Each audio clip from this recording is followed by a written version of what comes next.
pledge allegiance to the flag of the United States of America and to the republic for which it stands, one nation, under God, indivisible, with liberty and justice for all. Thank you. Moving to item C, approval of minutes from our August 14th, 2024 regular meeting. Move approval. Thank you. I'll second. All in favor? Aye. Aye. Aye.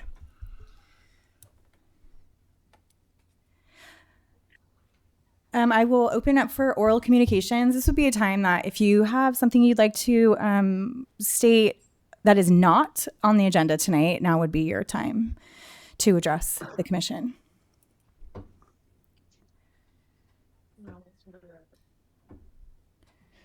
No hands. All right, we'll close oral communications and open up to a continued public hearing, beginning with the Rainy Day Cannabis Retail and General Cannabis Facility. Senior Planner Lisa Savage will be presenting this one, and I also wanted to just note that we have City Attorney Bob Black on Zoom. Okay.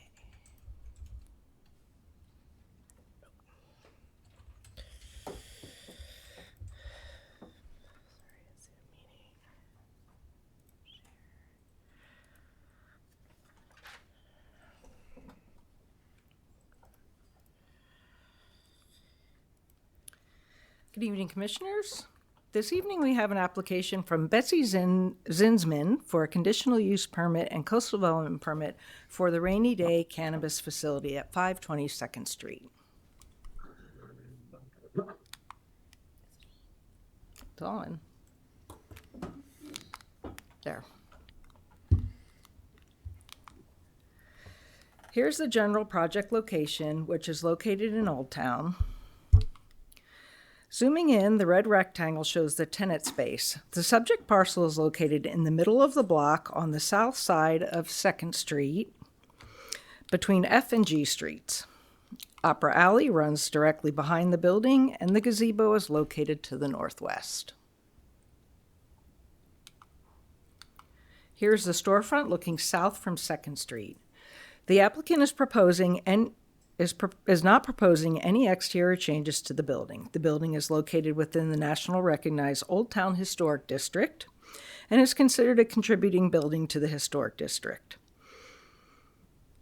The building appears to be 2 stories on the northwest side. However, the 2 projecting windows above the storefront are part of a false 2nd-story facade.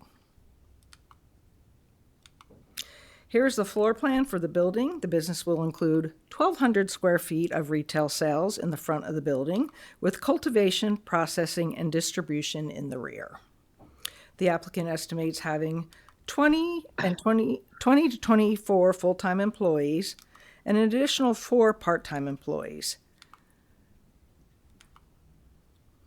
Selling cannabis products to customers falls under the cannabis retail land use category in the city's coastal zoning code. Oops, sorry. Did I get off track here?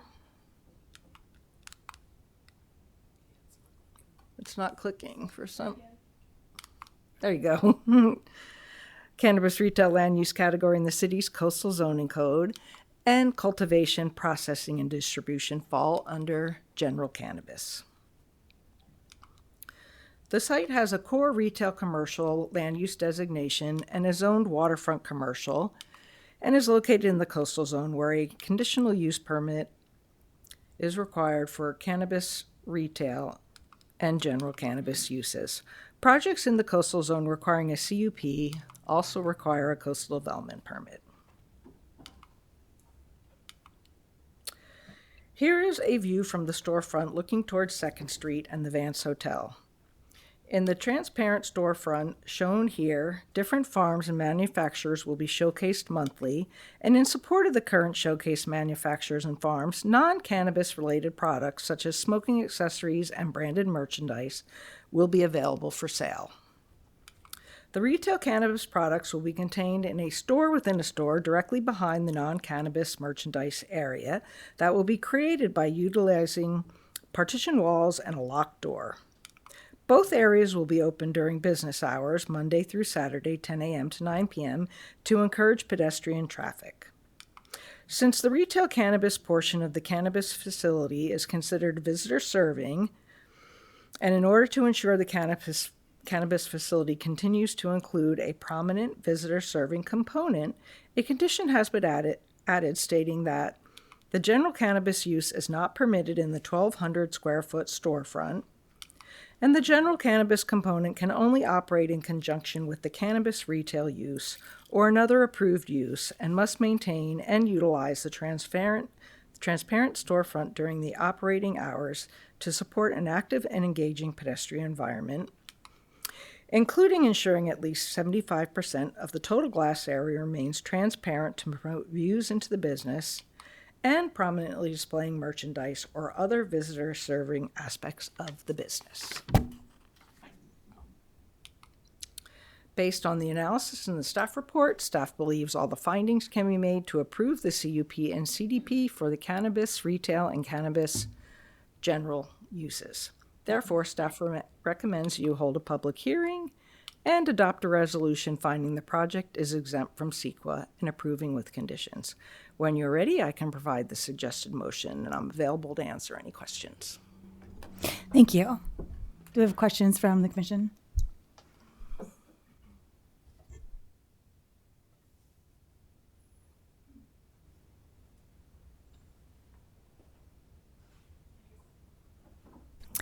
I have one quick one.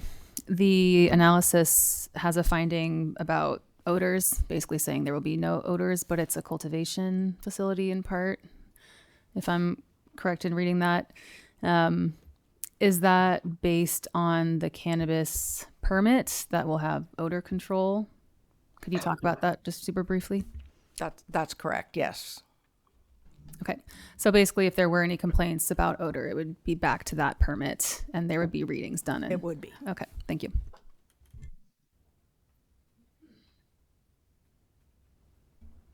Any other questions?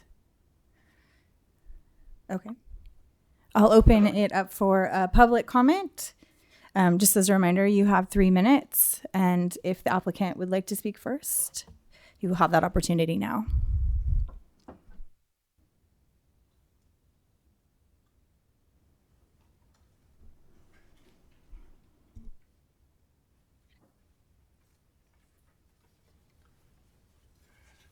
Good evening. I'm Russ Shaddix. I'm with St. Vincent de Paul. We're the property right on G Street, right adjacent to this property. We have 4 rentals there, a law firm on top, a jiu-jitsu place there that serves young kids at 5 years, 6 years, and on up. We have Auto World there and a day treatment disability place for adults right there on site. Any concerns we have, we're not against marijuana per se or anything, but we are concerned about the possibility of odor. We're not sure what processing means, if that means there's going to be chemicals used, brought into the site or whatever. So we are concerned about that. We also would be concerned if it had any on-site consumption, which I'm assuming it will not have, of the product. Concerned about any loitering that might occur. We've had instances in our building of them coming into our building, people that are on the street and using different drugs. So we'd be concerned if there's not a lot of monitoring and making sure that we don't have a gathering in that area. Again, we have young people in that area about 4 o'clock on. So anyway, we'd like for you to look at that real seriously and make sure it doesn't create an issue for the other people adjacent to the business. Thank you. Thank you.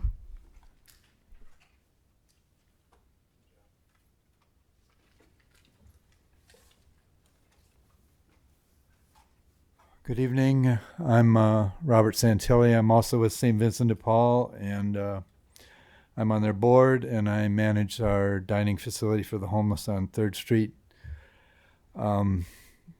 My view is similar to a friend of mine who owns the Green Lily Charity Desborough.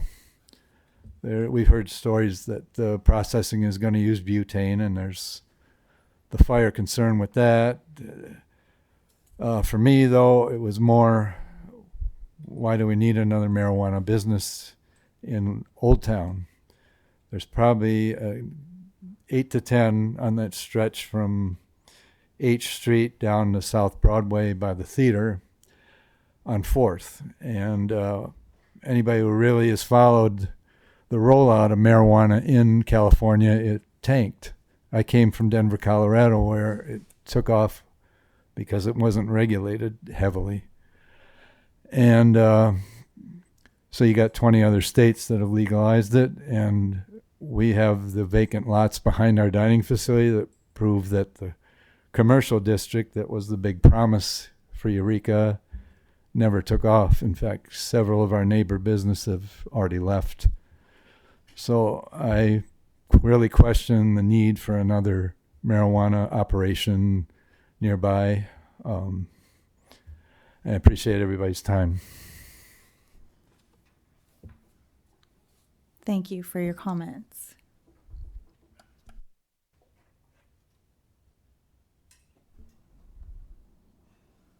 I'm not seeing any hands on Zoom. Are you? No.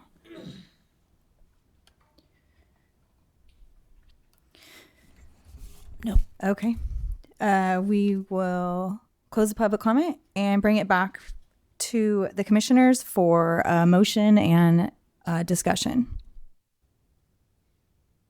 Would you bring that resolution back up?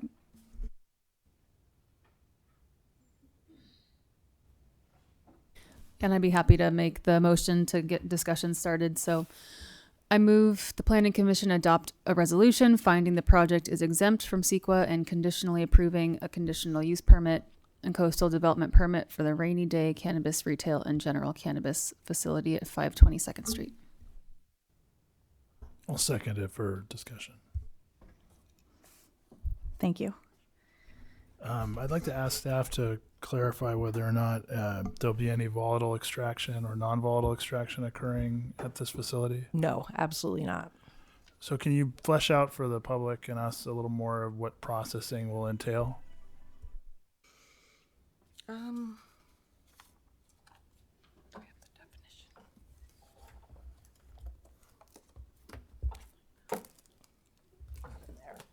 I'll try and find the definition for you real quick. And I guess while she looks at, I think what we'll probably find is processing can include breaking it down from larger amounts to smaller amounts, but not necessarily. And Michael, you probably get more into it than I can. So it's the manufacture, drying, curing, grinding, bagging, packaging, rolling, and other similar transformation of cannabis.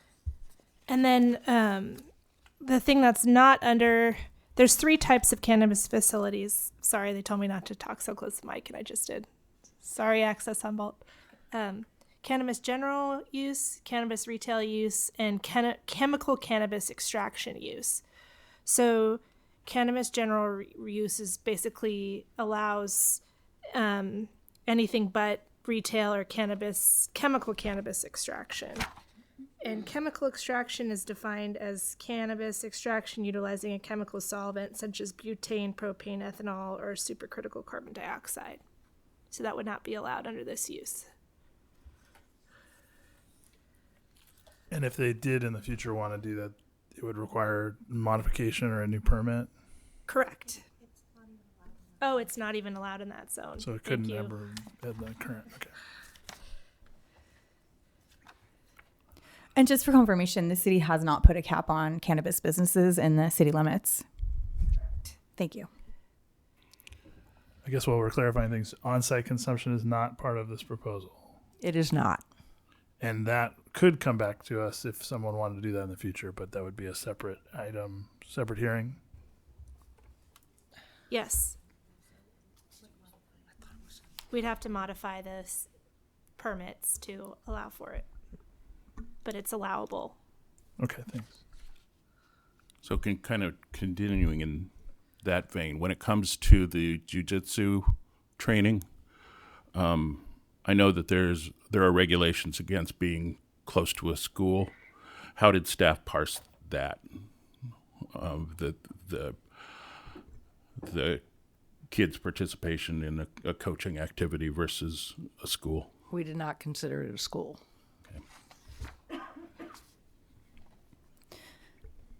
And this code can be found in our current code, correct? The cannabis code. Correct. And it's on the website. Yeah. Yes. And if memory serves, security is required outside the building. Absolutely. And they will have the end, just to address the part about loitering, perhaps. The front is open at all times, the way they have it designed, so that you can walk in and buy just general products that are not cannabis products. So that, people can go in and look around. In fact, young people could go in there too. And then the part behind that would be the locked part with the security. And any issues with odors generally been complaint driven, right? Absolutely. So they have that opportunity if it becomes an issue. If it becomes an issue. Great. Thank you for clarifying that.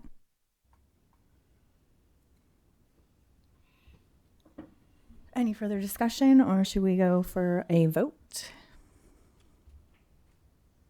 I'm wondering, it sounds like from the public comment, there were maybe just some concerns about some of the details of the businesses and potential impacts. And I'm wondering if the applicant is here or if they're on Zoom, if they'd like to speak a little bit, address any of those things and explain some of their operations. You can come to the mic if you're willing to speak.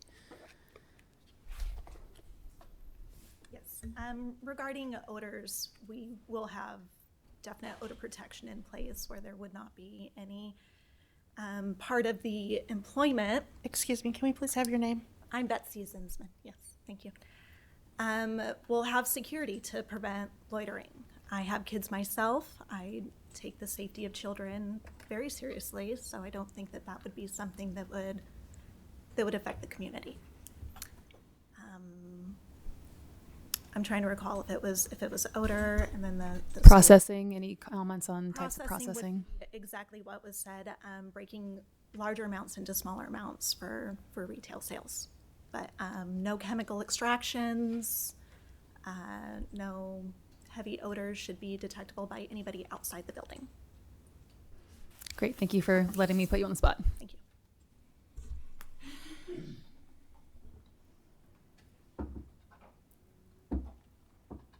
Are you ready for a roll call vote? We can do a vote. Commissioner Kraft? Aye. Commissioner Lazar? Yes. Commissioner Freitas? Yes. And Chairwoman Mayer? Yes. Motion carries. Thank you. We will move to E2 Groundswell Housing Minor Subdivision. This again is our Senior Planner Savage presenting. Let me just pull it up. Okay.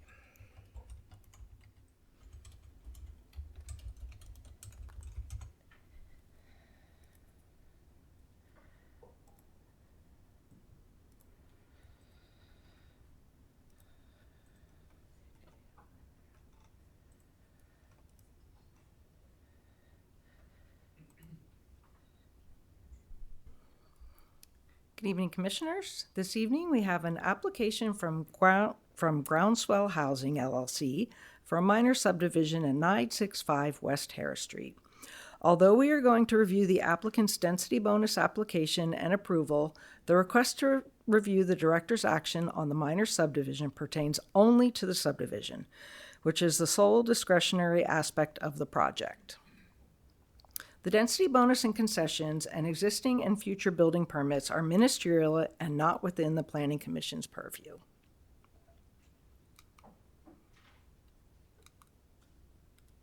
Sorry.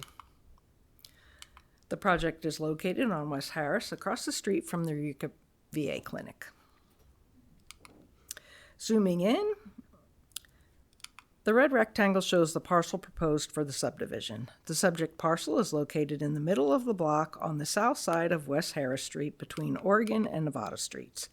and there is an alley adjacent to the western property line.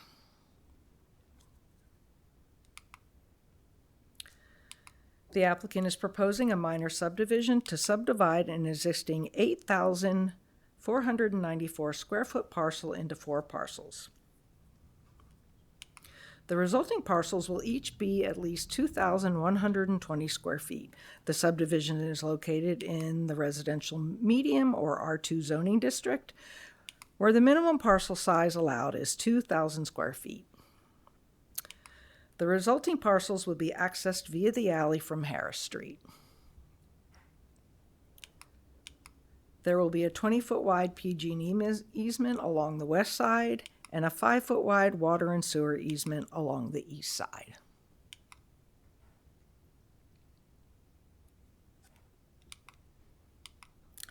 Multifamily dwellings are principally permitted in the R2 zone district.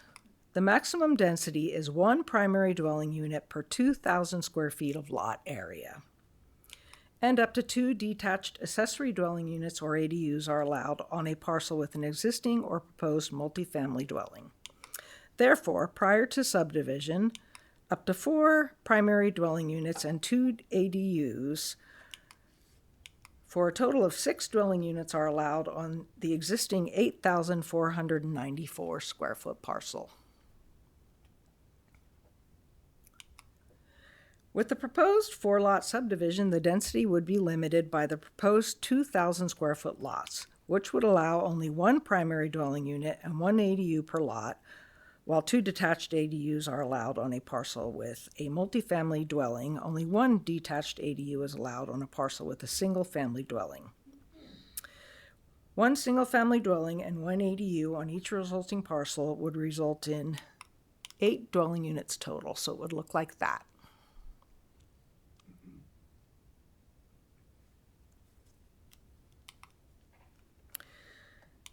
The city has processed a building permit to construct 2 primary units and 2 ADUs, a multifamily dwelling, at the northern end of the property along Harris Street, prior to subdivision approval, because 2 primary units and 2 ADUs are allowed on the existing parcel without any subdivision or other discretionary city approvals.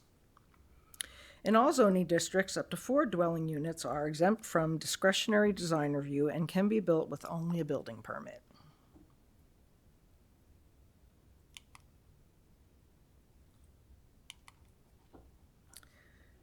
After subdivision approval, Groundswell Housing is proposing to construct 2 primary units on the first floor with 2 ADUs on the second floor on each resulting lot, which exceeds the base density.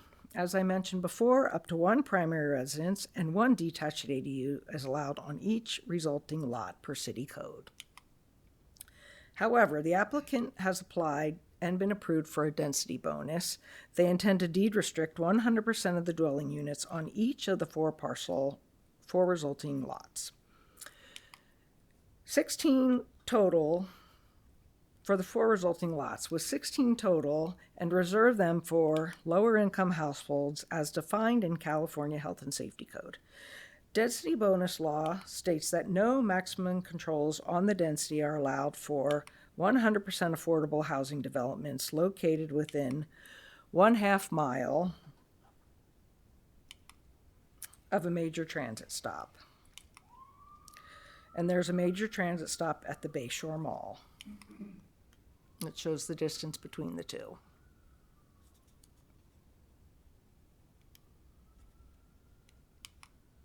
Because the project is 100% affordable and near a major transit stop, pursuant to state density bonus law, the project not only qualifies for unlimited additional units above the base density, but also up to 5 concessions and incentives to reduce or remove development standards. The density bonus and concessions apply regardless of whether the subdivision is approved. As we discussed earlier, the density bonus and concession allowances are a state mandate, and a project which meets the requirements of state law is entitled to receive the density bonus and/or concessions as a matter of right. It is not a discretionary action.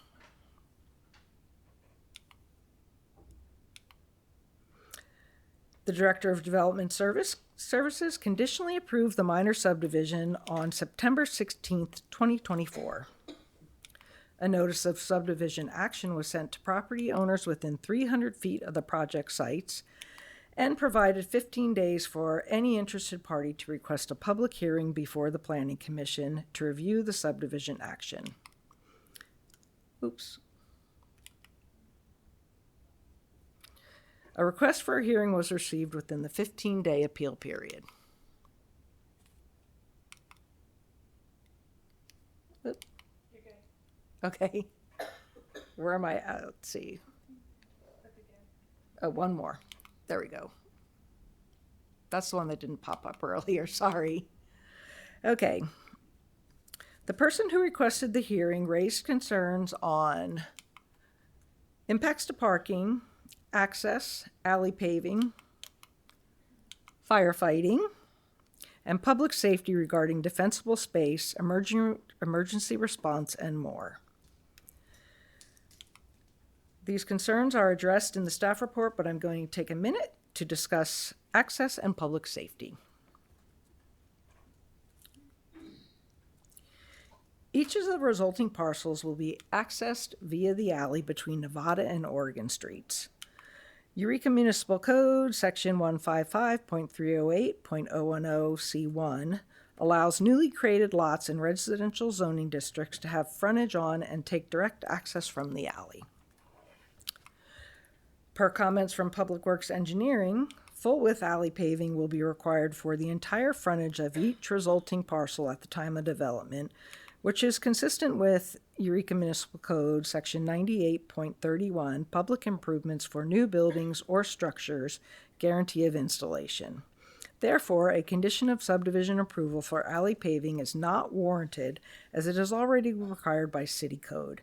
The applicant has paid a deposit and initiated a boundary survey of the alley for future alley paving under building permit B24-520 for the multi-family dwelling on the northern end of the property.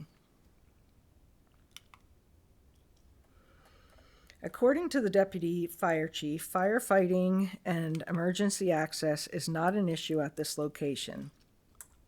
As required by building code, new dwelling units will be fully sprinkled, and attached dwelling units or two or more dwelling units within the same structure will be separated by fire-rated walls.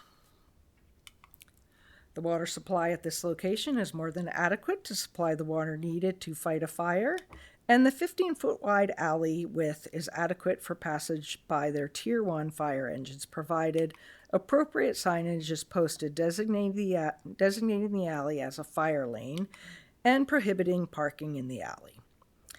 The signage is the responsibility of the applicant and will be required during the building permit plan check review. Additionally, EMC Section 72.099 prohibits a person or vehicle from stopping, standing, and parking in the alley unless for loading and unloading purposes. And although EMC Section 90.16 prohibits the storage of vehicles for more than 72 hours, the future fire lane and no parking signage will surpass that standard.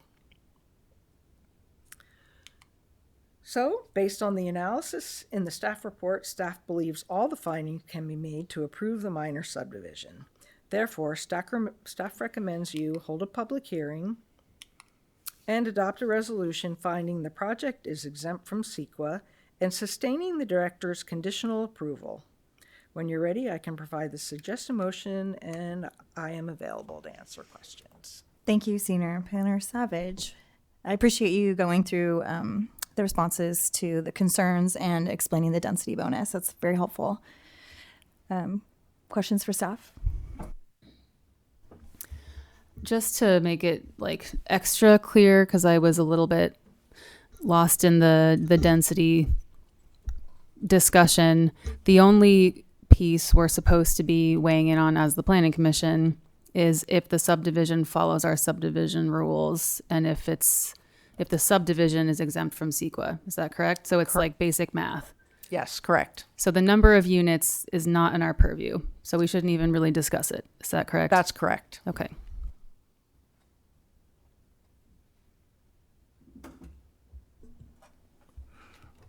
just a kind of a general question here about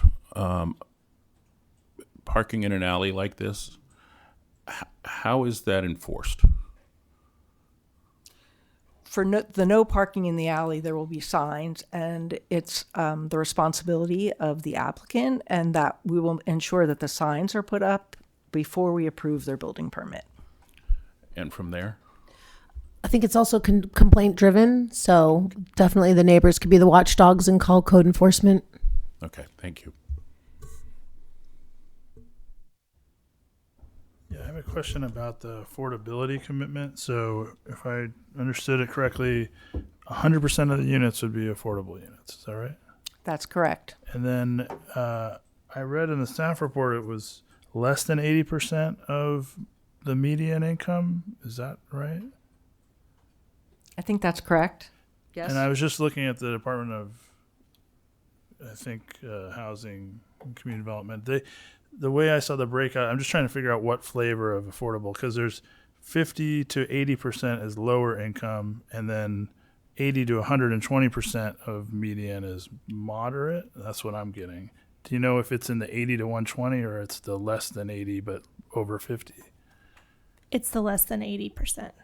So these would be low income units. Okay, and the just to make sure I understand, is that tied to the density bonus, or is that really just a different matter, that the affordability? That is tied to the density bonus for them to, to get the density bonus and the concessions. Commitment to affordability. Okay. And with the deed restrictions, we should have some of these already in our community. So how are they being policed? Do we have folks in our department that look to make sure that these things are being operated and consistent with the deed restriction? We don't have that many affordable housing projects that are not done by a nonprofit. So currently, because we don't have inclusionary zoning like a lot of other municipalities that require market rate developers to build a certain percent affordable, we don't have that. So this is really kind of one of the first examples of, just a for-profit small developer using density bonus affordability to get more units. So it'll be something we have to consider going forward. Because right now it's just like the housing authority and other people that also that have gotten grants and tax credits and things where they're being policed by other entities other than us. They have like a reporting requirement. Right. Okay. So other than the deed restriction, that will be a condition of approval. That might be the last time we see this, other than if it's an enforcement matter or something that comes to us. Yeah. You're making me make a mental note, though, about how we should track these and make sure they stay affordable. Okay, that was all the questions I had about that.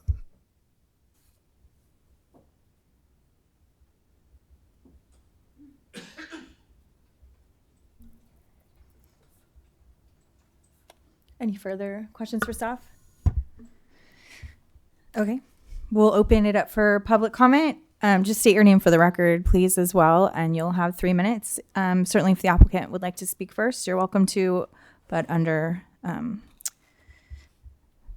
you do not have to. So, I'm seeing a hand raised on Zoom. thank you. We could start.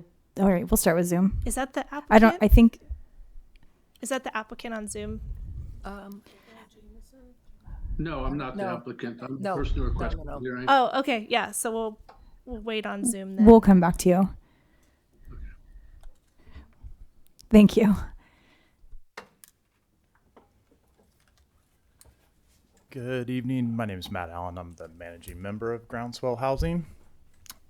Thank you for being here tonight, stormy winter night. My compliments to city staff, from the front desk to the senior planner, building, engineering. Everybody's been really on point and helpful throughout the process. As we've already discussed, per the staff report, page 4, paragraph 2, the only aspect of this hearing is the subdivision, not the housing units. The proposed minor subdivision is consistent with the general plan and the housing element. The subdivision is suitable for the site and compatible with existing and planned land uses in the vicinity. The subdivision is properly located in a multifamily zoning district within the city, adjacent to a commercial shopping area and adequately served by existing utilities and infrastructure. The subdivision is consistent with the Subdivision Map Act and local regulations, and none of the findings for denial of the subdivision can be made. If we want to dive into housing units, I'm happy to. If we want to, this project meets city, state, Subdivision Map Act requirements. It provides affordable housing.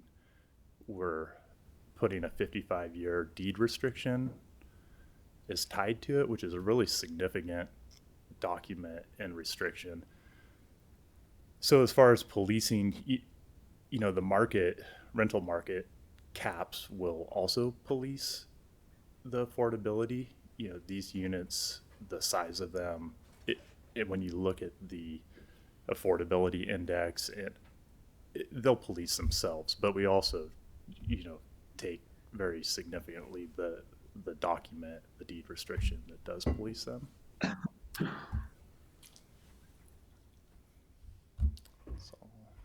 Great. Would you be willing to make yourself available during discussion if commissioners have further questions? Absolutely. Thank you.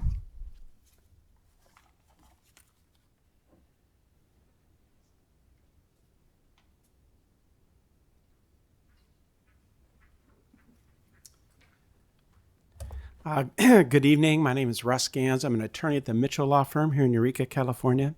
Attorney for the applicant, Groundswell Housing, asked me to take a look at their application and the staff report. And I would compliment your staff in this circumstance. I think this report is very thorough, and this project is entirely consistent with the Eureka Municipal Code, the Eureka General Plan, the Subdivision Map Act, and it squarely falls within the categorical exemption under CEQA for minor subdivisions in this circumstance. So again, I think it's a really thorough and well-vetted project, entirely consistent with law. And one other point, as to the concern about enforcement of the housing restriction, that will be an enforceable deed covenant. So the city of Eureka will always have the ability to enforce that. And any potential future purchaser and lender, it'll also be of record. So they'll have notice of it as well before there's any transfer of the real property. So thank you. Thank you.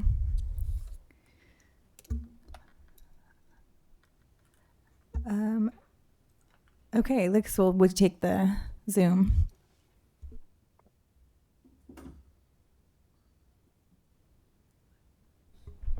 Michael, do you want to speak?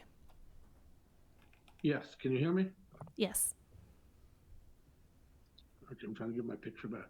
Okay, I'm Michael Jameson. I'm a homeowner that lives directly across the alley from the project.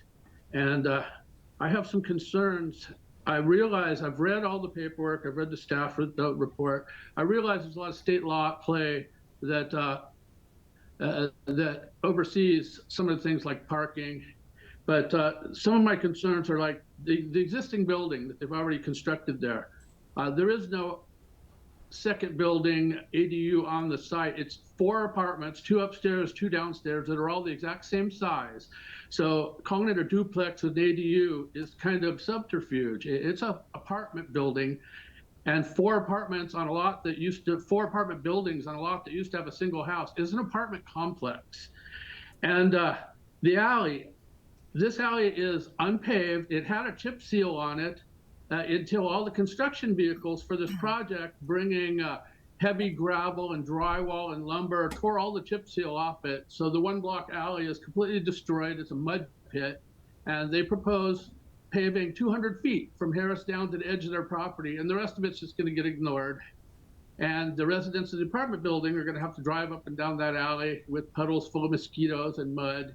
It'd be nice if if the whole block could be paved. It's only 600 feet. When they build a house on a street, a dirt road, they don't just pave 200 feet of it and leave the rest of it dirt. They pave the whole block. And this alley, the fire concerns, yes, the deputy fire chief did say that their Type 1 engine could get in that 15-foot wide alley if there's signs and no one is parking there. But we don't even get enforcement if there's home burglaries in this neighborhood. Police won't come to the house. In reality, no one is going to enforce parking there. If there's a fire, a type 1 fire engine will not be able to get in that alley if there's one car parked there. And so if the complex has no parking spaces because they're not required by law, you've got 16 apartments full of people, which will own some vehicles, and they have to park somewhere.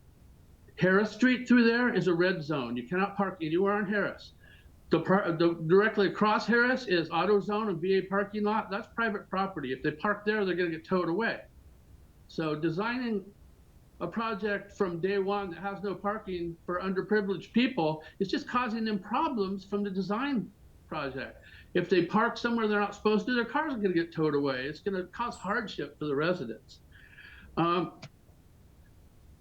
The alley is my main concern. It runs behind my house. Even when it was chip sealed, it gets puddles in it, and in mosquito season it gets really heavy mosquitoes. Now that the chip seal is completely torn off it's just a mud pit right now due to the construction. And like I say, the fire lane, it's not going to get enforced. The signs aren't going to keep anybody from parking there. Thank you, Mr. Jameson. Your time is up. Okay, I just wanted all this on record. I realize I've seen your attachment 1. I know you've already made your decisions. You've already printed it up in your attachment 1, saying that you've made the decisions after you heard from us, even before you heard from us. That attachment's been out for a month, so. Thank you for your comments. Yeah.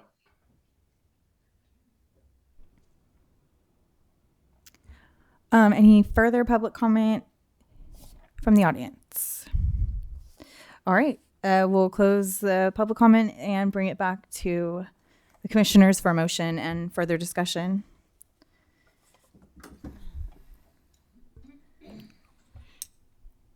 If we bring up the suggested motion, I'll make it for purposes of discussion. Thank you.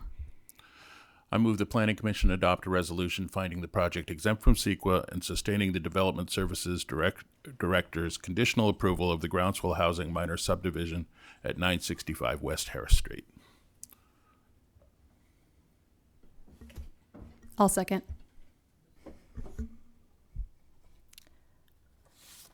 Any further discussion?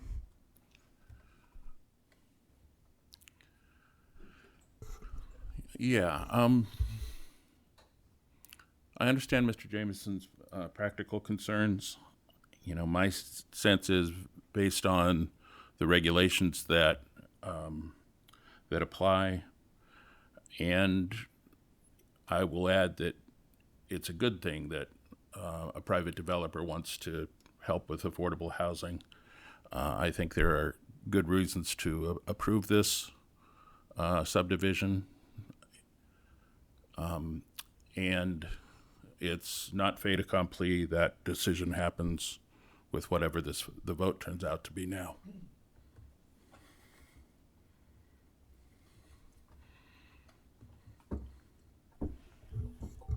I think Commissioner Kraft put it well.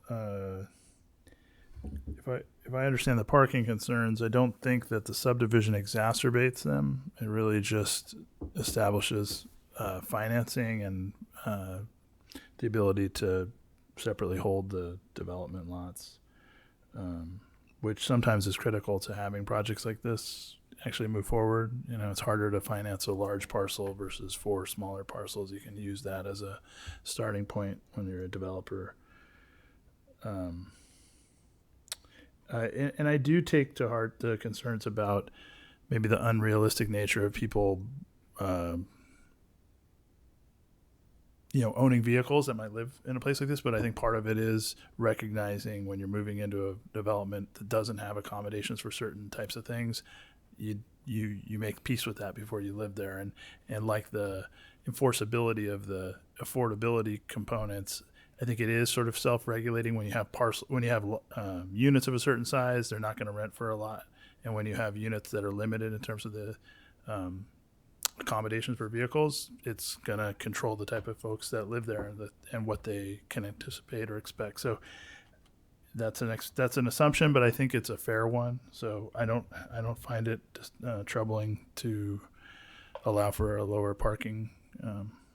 So those are my primary thoughts.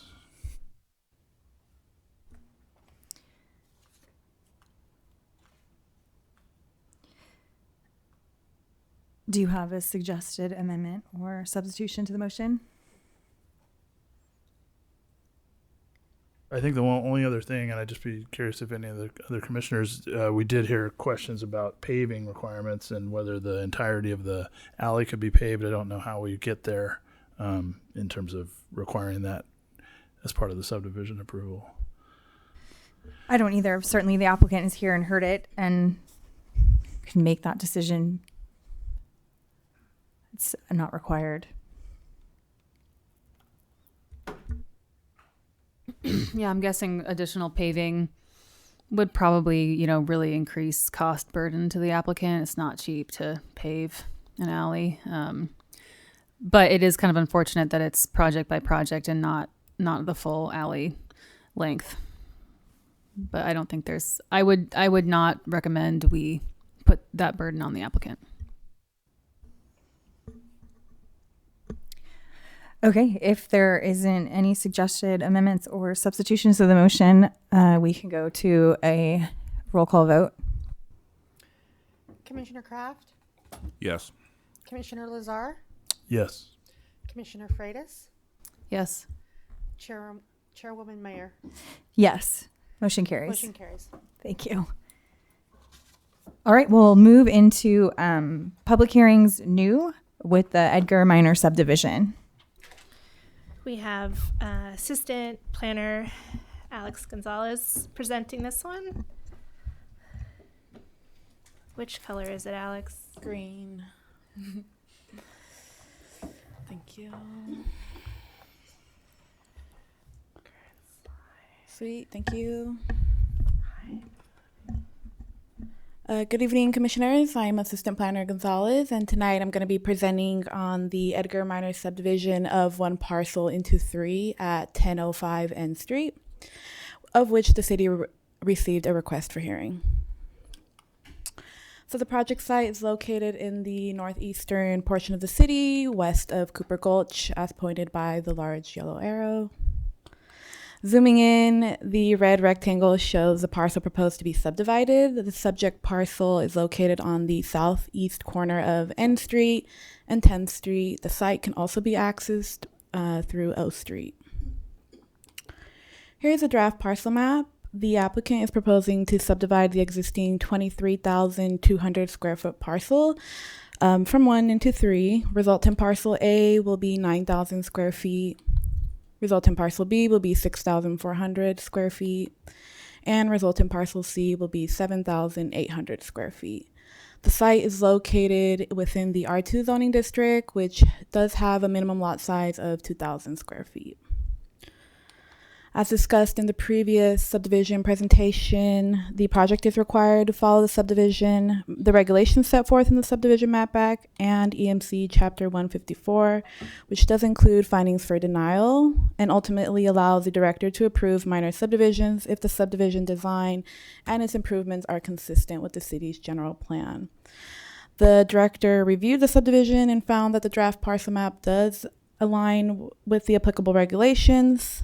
A notice of action was sent on October 1st with the required findings for approval, and it was sent to property owners within 300 feet, and they were given 15 days to request a hearing before the Planning Commission to review the subdivision action. A request for hearing was received on October 8th, 2024. The person who requested a hearing raised concerns about future development of multifamily housing potentially affecting property values, disrupting access to their residents during utility work, and damaging 3 eucalyptus trees on private property during utility connection work. So in addressing their concerns, staff found that the parcel is in the R2 district, designed for medium density housing near mixed use areas like downtown and Highway 101, which is about 5 blocks to the north. The subdivision does not exceed the allowable density in the R2 districts, and nearby parcels across 10th Street are zoned R3 for high-density multifamily housing. Therefore, because the subdivision does not result in a density beyond what is permitted in the R2 district, future development aligns with the neighborhood's medium to high density and supports the existing residential mix in the R2 and R3 districts. So for these reasons, future development with multifamily housing carries out the city's vision in the 2040 general plan. The next concern was how utility connections can disrupt access to surrounding residential properties. The future developer will need to extend the sewer main,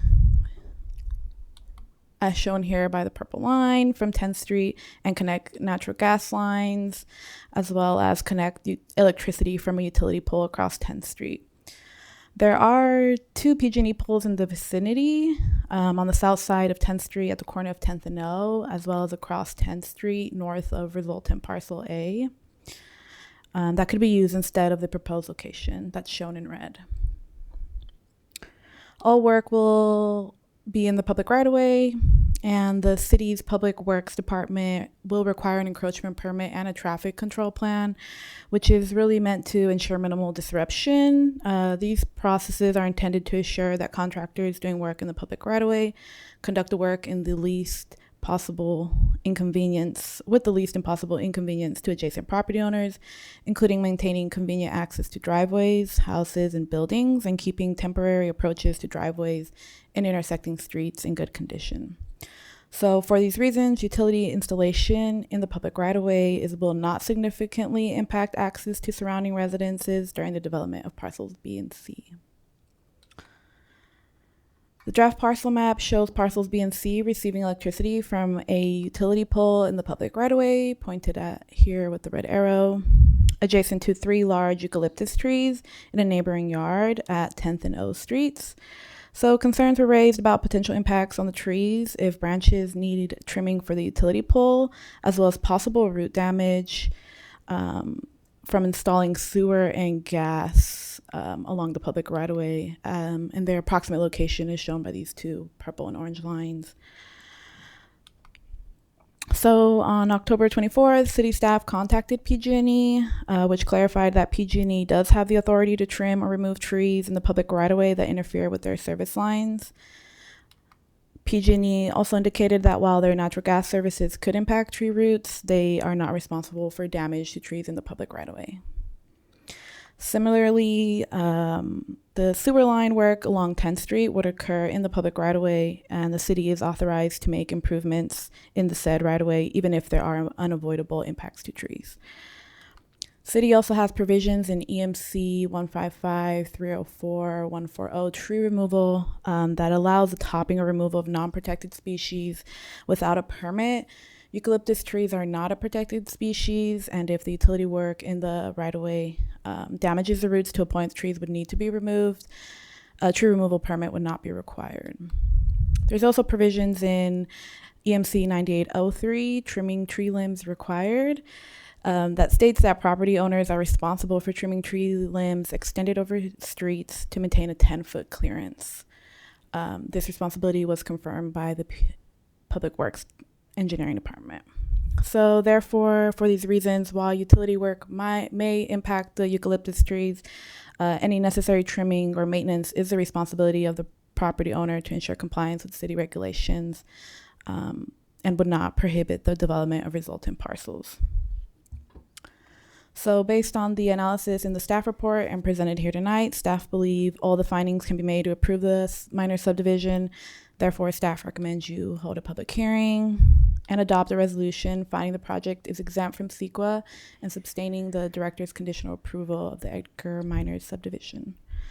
When you're ready, I can provide a suggested motion. Myself and the applicant are available for questions if you guys have any. Thank you. Open up for questions for staff. Thanks for the great presentation.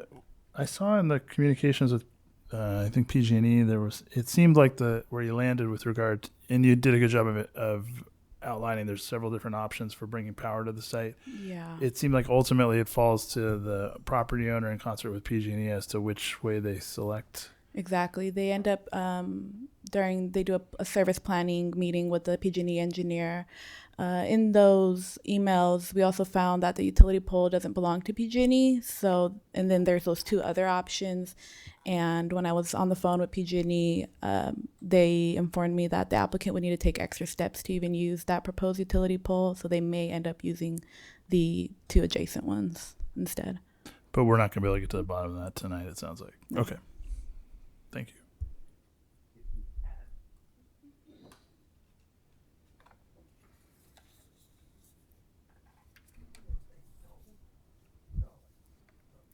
Okay. That doesn't look like we have any further questions. So we'll open it up for a public hearing.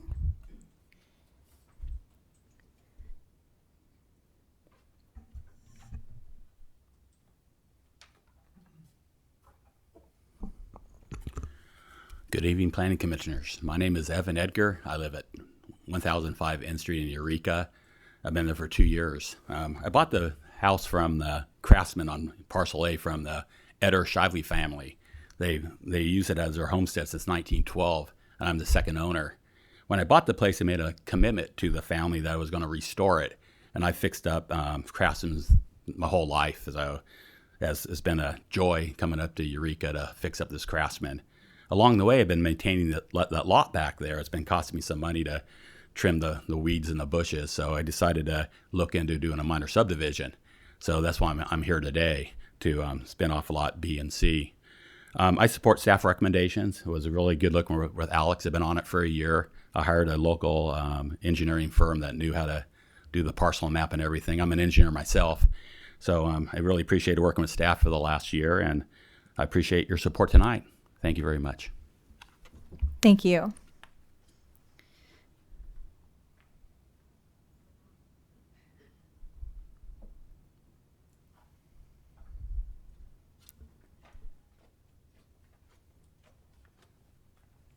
Hi, I'm Susan Slack. I'm the property owner who asked for the hearing. Also an engineer for Caltrans. But so I'm not trying to make you not do the subdivision, but I do believe there are several errors in the report, and I don't know if I really have time to go over them all. I did talk to your contact at PG&E, since he didn't reply to confirm your summary of his conversation, which I think is because it wasn't actually true, partially. And he did, I printed up my email with him, but he did confirm that I'm right, that it's not on me if those trees are damaged. And I mean, yes, I'm aware that there is code 98.03, which really has nothing to do with this case at all, that I'm responsible to keep the trees limbed at 10 feet clearance. But I'm nervous. I'm not responsible for major damage to those trees. And it would probably be PG&E who would actually remove the trees if they were damaged, and then they would probably bill the person doing the construction. I also did some research about how much damage a tree can take. I'm not too worried about the limbs with the wires, but I am worried about the roots because they have to trench into the gas line. And, you know, it's like as little as 20 to 25% of root damage can kill a tree. And sometimes it takes up to 5 years for that damage to actually show. So I'm just really asking for something in writing saying if they're damaging my trees, then they're responsible. And I would really like them to not just cut the tree to a trunk, so I have 3 gigantic stumps in my yard, you know, but actually finish it to grade so I have a decent yard left over. And as far as the other municipal code goes, I mean, it is relevant, but I do feel like my trees add character to the neighborhood. I have, there's like one woman who's been doing Tai Chi under my trees for almost 10 years, you know, and like dozens and dozens of people who come by when I'm raking the leaves and tell me how much, like how they walk that direction just to be under the trees or sit on my wall because they're having a bad day instead of going to the park, you know, which I don't care. I do have the right to inverse condemnation, which you probably all know, but I really would like to settle this not in court. So I'm just asking for that in writing. Thank you.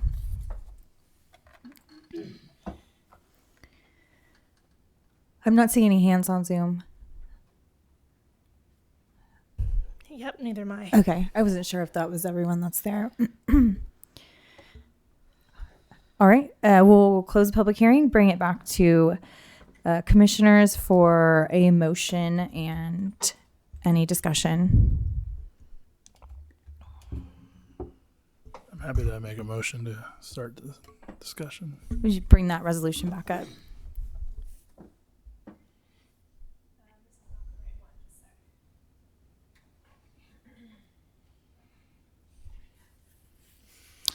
So I'll move that the Planning Commission adopt a resolution finding the project exempt from CEQA and sustaining the Development Services Director's conditional approval of the Edgar Minor subdivision at 1005 N Street.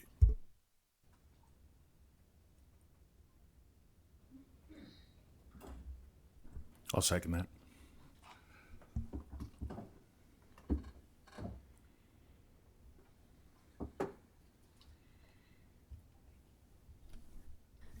So this neighborhood is my old hood, which is why I have to recuse from one of our items later on in the agenda.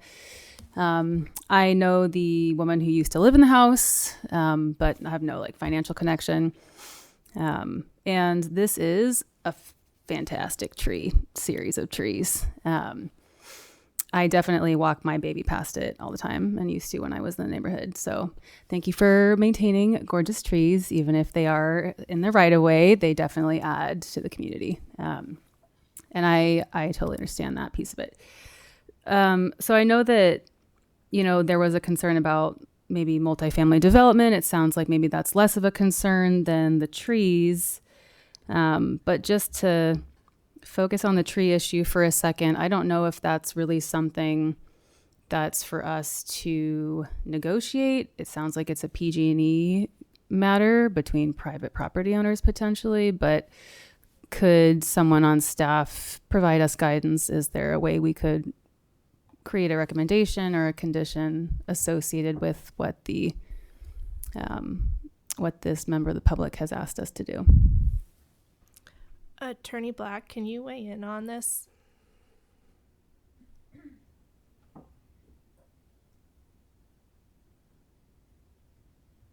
Yes, if I can get myself unmuted.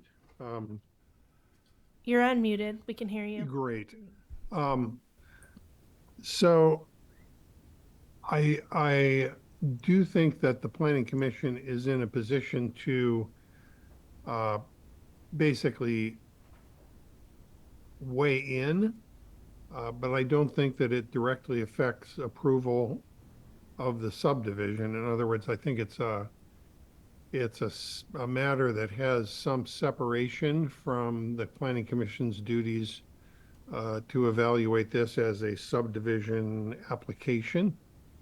But that would not prevent you from stating how you think this should be resolved or how the parties, including PG&E, should proceed in relation to this if you wish to.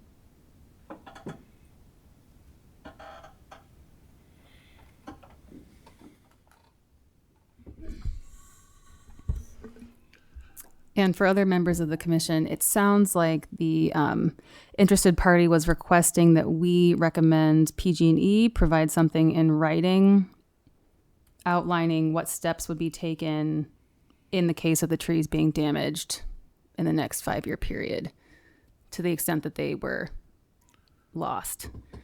So is that something other members of the commission would be interested in entertaining, or should we just leave it as is?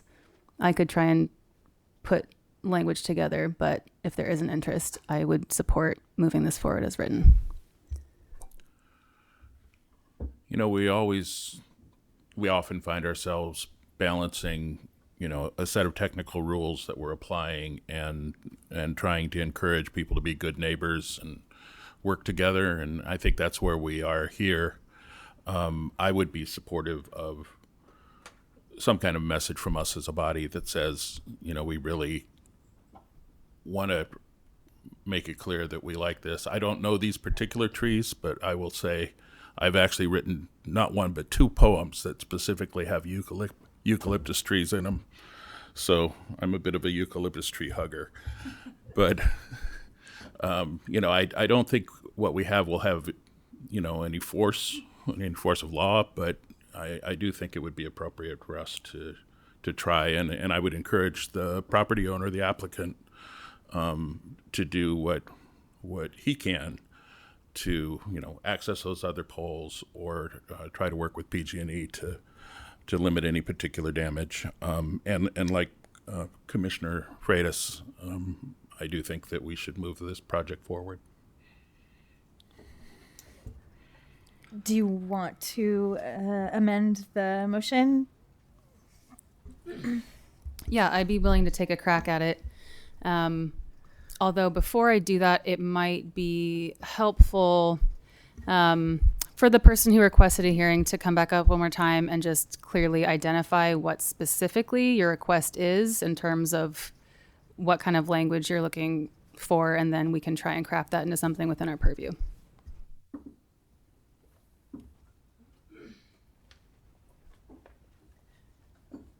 I guess my request would be to try to avoid damage to the tree at all costs while doing the construction.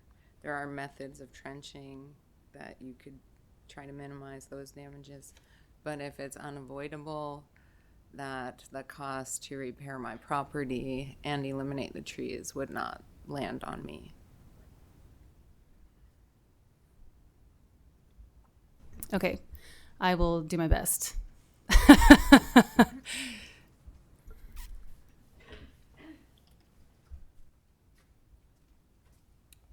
Evan Edgar, Parcel A. I love those trees too. I see them all the time, so it's great to protect those trees. But I don't plan to develop the lot. I'm going to sell those lots, so I'm not the developer of Lot B and C. So I am happy with developing Lot A, and I'm pouring a $20,000 sidewalk as part of the condition to finish up the sidewalk to finish Parcel A. So I'm committed. Plus, I believe in the community needs, especially City of Eureka, needs infill development. I'm either for infill or against infill. I'm in for infill with regards to meeting the zoning code, the general plan, so it meets all your criteria. So this is a good project. We're not asking for any variances, but I'm sure the next property owner who will be buying this, because I'm not a developer of those lots, will do everything possible to work with the trees to save them, because I'm a poet too, and I cry about trees myself my whole life. I'm up here as an environmental engineer helping the community out on composting and recycling, and I'm your consultant. City of Eureka hired me to get you a $3 million grant, which I got in order to develop community compost in the county. So I'm very aware of the nature of trees and support anything we can do to support those trees. Thank you. Thank you, Mr. Edgar. Yeah, this kind of sounds like everyone's on the same page, and our ability to, you know, change the future of this particular item is limited, but as it is close to my heart, I'll attempt to amend the motion in a way that might be helpful. Could you please bring up the existing motion?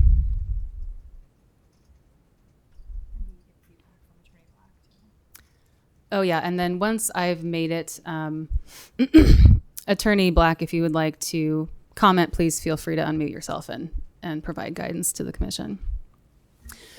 Okay, so the suggested amendment to the motion will be, I move the Planning Commission adopt a resolution finding the project exempt from CEQA and sustaining the Development Services Director's conditional approval of the Edgar Minor subdivision at 1005 N Street, with the added recommendation that staff work to coordinate with PG&E on the encroachment permit and utility plan prior to installation of services in order to reduce damage to the existing eucalyptus trees adjacent to the subject property to the extent feasible.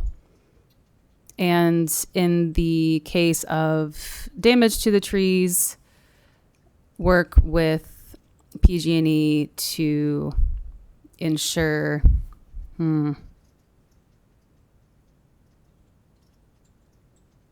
that the costs of full removal are not placed on the adjacent property owner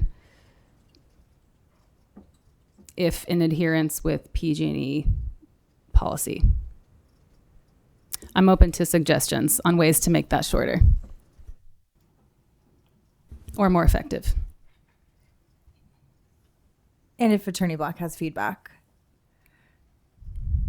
Just one suggestion. It does seem like there's 3 potential threats to the trees. There's the utility pole, there's the sewer, and there's the water, I think. So each of those are going to require intrusion into the tree zone. So if we just focus on PG&E, we may be losing sight of things. I think the neighbor was suggesting, trenching methods that possibly would be less disruptive to the root system, things of that nature. So I don't know how to weave that in, but maybe not forget about that if we're going to be advocating.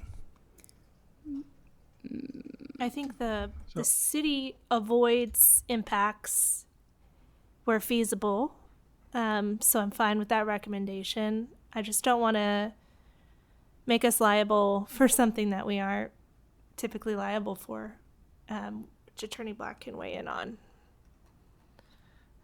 Yeah, I would suggest that the addendum to the basic motion be very brief and speak to the subdivider and future developers on these lots do what's feasible to minimize damage to the existing trees. And then if you want to elaborate in greater detail, that a separate motion be placed either at this meeting or a subsequent meeting that is just basically a communication or a sense of the Planning Commission that this is the way that the protection of the trees and the eventualities that may occur to the trees be handled. I think to tie it all into one motion creates a lot of confusion about what's a condition of the subdivision, and may create future confusion or invite future litigation. And I don't know if that makes sense to you, but that's, I think, the preferable way to approach this.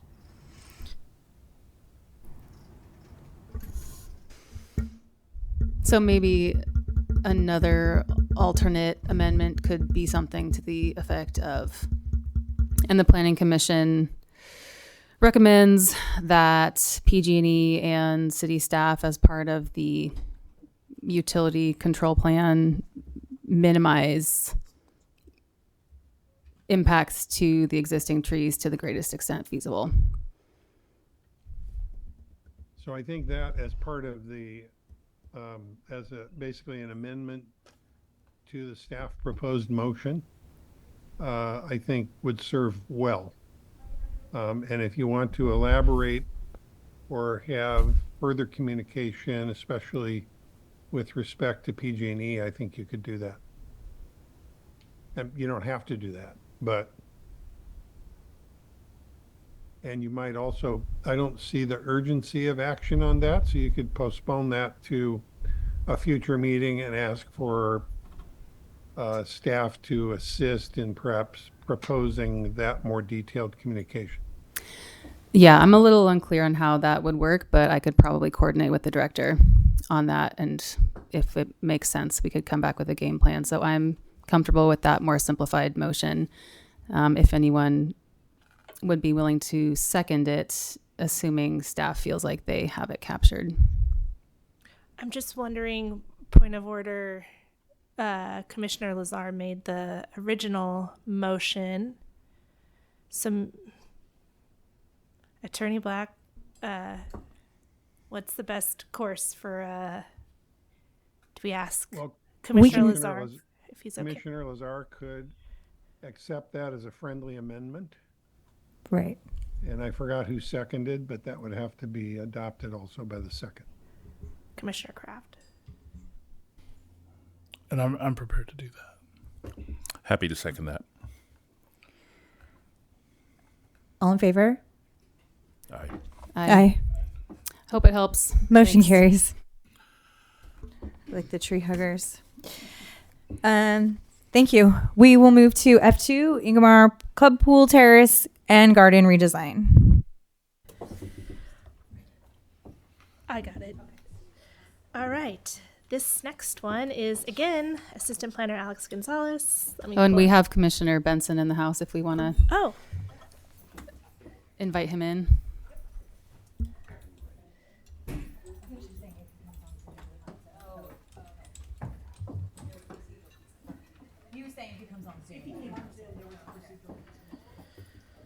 Okay.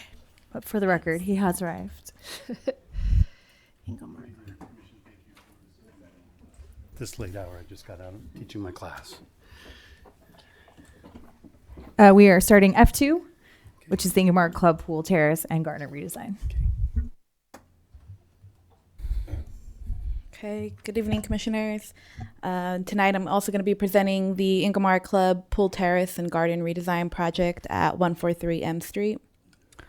143 M Street is located in the northern portion of the city. Moving in closer, the subject property, which is outlined in red, is located on the corner of 3rd and M Streets. Surrounding uses include the Adorney Center and Halverson Park to the north, Humboldt County Library to the east, a cluster of hotels to the south, and the Pink Lady Mansion to the west. Further to the west is Old Town, the city's historic shopping district. The site is located in the coastal zone in the core office residential zoning district. The property itself is not listed on any local or national historic register, but the site is located within Eureka's Old Town Historic District, which has been listed on the National Historic Register since 1991.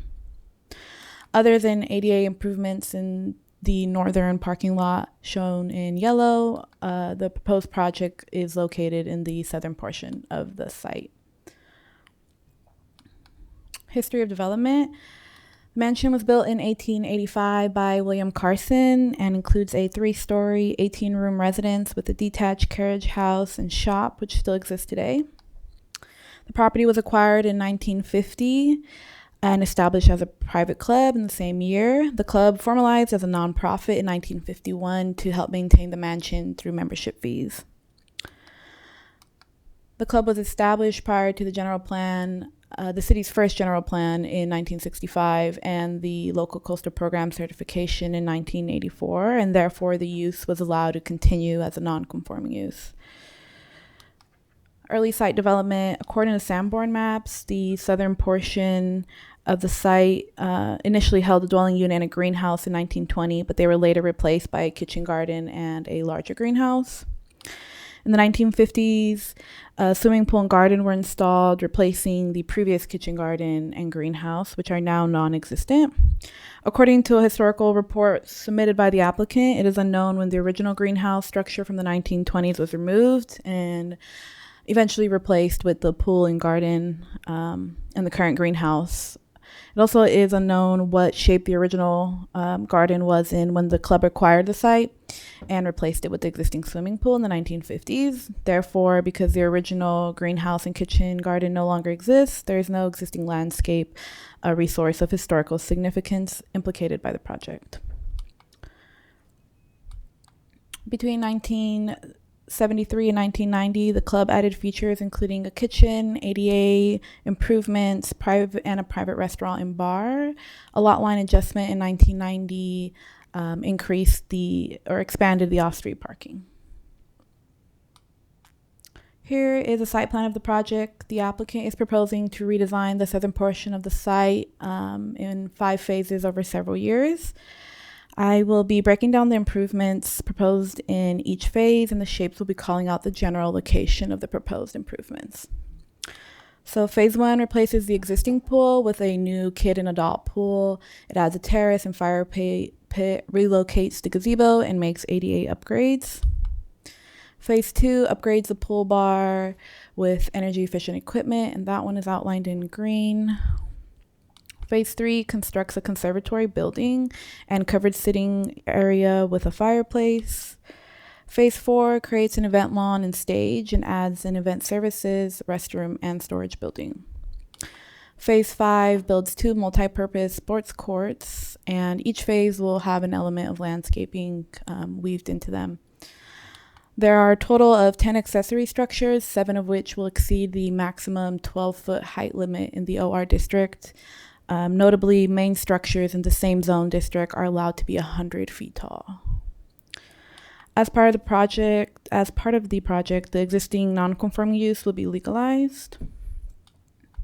Required permits. The site is located in the OR district, where a private non-commercial club is a conditional use. Therefore, the project requires a conditional use permit. The project includes new structures and therefore is considered development, requiring a coastal development permit. The site is within the design review area, so it needs design review. Finally, because the project proposes structures that exceed the maximum height limit for accessory structures in the OR district, the project also requires a variance to deviate from these height standards. There are a total of 9 conditions of approval. Notable conditions include design review for future phases. So all future phases will be required to apply for a coastal design review for new structures before the commencement of any construction activities in those phases. Since no other permits or approvals by Planning Commission are required for future phases, Design Review Committee will do design review instead of Planning Commission in the future. If feasible, the project is conditioned that tree and other major vegetation removal occur between late August and mid-March, when birds are not typically nesting. And as requested by the Wiyot tribe, all ground disturbing activities shall be monitored by a Wiyot tribal representative, as well as subject to the city standard protocol for inadvertent archaeological discovery. Staff believe all the required findings to approve the CUP, CDP, design review, and variance are included in the staff report, and for these reasons, the recommendation is to hold a public hearing and adopt a resolution finding the project is exempt from CEQA and approving the project with conditions. I have a suggested motion when you're ready. Myself and applicant are here to answer any questions. Thank you. Thank you. Appreciate your presentation. Questions for staff? I have 2. One is, how tall are these buildings and how much taller than the standard? They vary between 18 feet. The tallest is going to be 26 feet to the ridge line and roof peak. In relation to, the Carson Mansion is 103 feet tall. I think he meant like the 12 feet is the standard. Oh, 12 feet. They're about double that, 12 feet over that, I would say. The tallest is 26 feet. And has there been any opposition received? Not yet, no.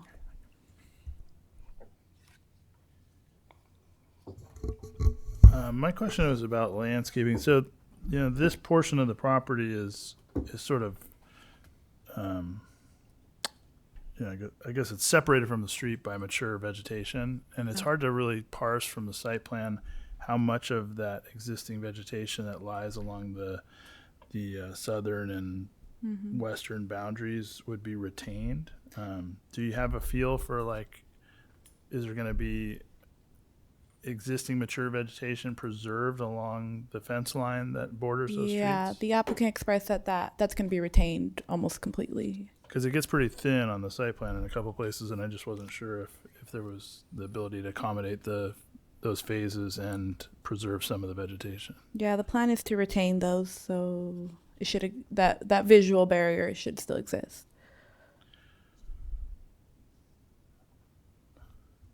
Okay, thanks.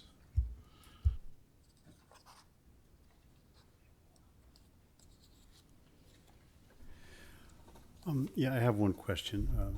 Assistant Planner Gonzalez, thank you for a lovely and informative presentation. Nice to hear more of the modern history of that building. I've certainly been on multiple tours and heard the older history of it. And my hat's off to the folks who maintain that in such pristine condition. It's a huge amount of work.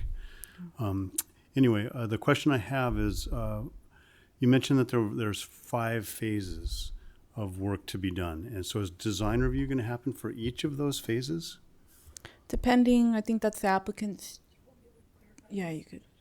Okay, so there's 2 types of design review that happens. There's site plan review and architectural review. So tonight you're doing site plan review for the entire project, all the phases, and then the architectural review just for phase 1, where if you looked in your packet, there was elevation renderings just for a couple buildings that are happening in phase 1. So then in the buildings for phase 2 through 5, those buildings, right, the facade will go to design review committee. But the site plan design review for the whole project is happening now. Thank you for that clarification. Senior Planner Castellano, I was concerned that was an excessive amount of burden on the applicant. All right, good to know. Thank you.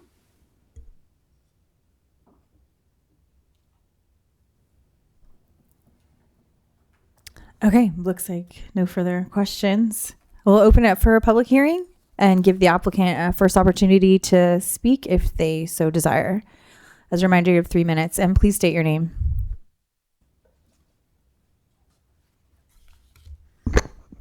Hello, my name is Julian Berg, and I'm the architect on the project. For me, it's really been an honor to work on this project, having been born and raised here. And in fact, I did my architecture training in the Pink Lady across the street, which to my friends from school got a little laugh out of me going to a pink Victorian for my first architecture job. So, but anyway, it's really a fantastic project for our area, and I'm excited to be working on it. It's an important addition to the property, and it ensures the club can stay a vibrant organization, providing all of this outdoor space and garden space for gatherings and outdoor events. As you pointed out, they meticulously care for the building, which is no small feat. So this is really allowing them to continue as an organization for generations to come. As Alex pointed out, the pool was built in 1950 with the patio and outdoor areas around it, and it's in much need of upgrades. The pool's had some mechanical and leak issues, so this is really great that we're going to do this. It is the first major improvement to this side of the property in over 75 years, so it's quite something. And I'm a bit biased, but it is designed to honor the historic style of the Carson Mansion and the property, the existing structures around it. And I'm keeping this brief. I could go on and on about the design, but Alex did a great job reviewing it because we have a pretty big agenda tonight. And I do want to thank the planning staff. Alex and Kristen and Caitlin have all been excellent to work with in helping us navigate a pretty complicated planning situation with having to make sure the project adheres to the code, given that the code in the coastal zone is a bit dated. So I really appreciate that. And lastly, it's really an accomplishment to be nearing this stage, and we're hoping to begin construction this winter. So yeah, thanks for understanding the importance of this, and I'm of course here to answer any questions that might arise. And I do want to also point out that we are keeping that vegetated buffer along, the exterior of the project. So some of it is reduced a little bit, but if it were to be, we will be filling that in. So, all right, thank you. Thank you very much.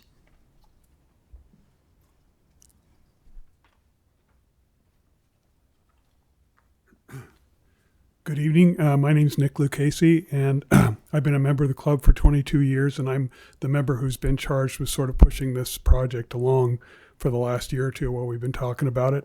I just want to say, emphasize a couple things that Julian said. And the pool is 73 years old, and we have members who wouldn't be members if there wasn't a swimming pool there. And the dues that we get and the money that people pay for entertainment and events at the club go into keeping the building in the shape that it's in.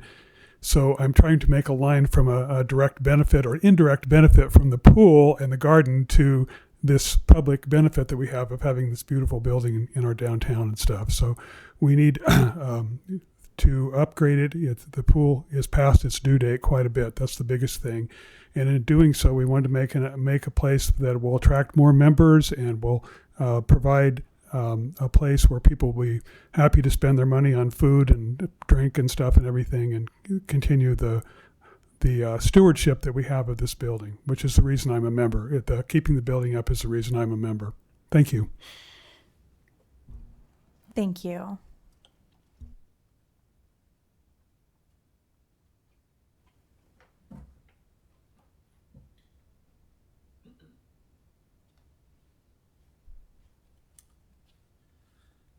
Good evening, Commissioners. I'm Greg Gardner. My wife and I have been members of the Ingomar Club for 16 years. And primarily the reason that we became members is that my wife's ancestors were brought here by Mr. Carson back in the 1870s. And so we have a direct connection to the club. And that connection is all about keeping the mansion and the property in beautiful condition. The stewardship that the club has for that building is sacred. They take it very seriously. There's nothing that's going to happen at that club that's not going to be first class, that's not going to be in keeping with the tradition and the structure and the beautiful architecture that club has today. Thank you for this opportunity to talk to you. Hope you'll consider it favorably. Thank you.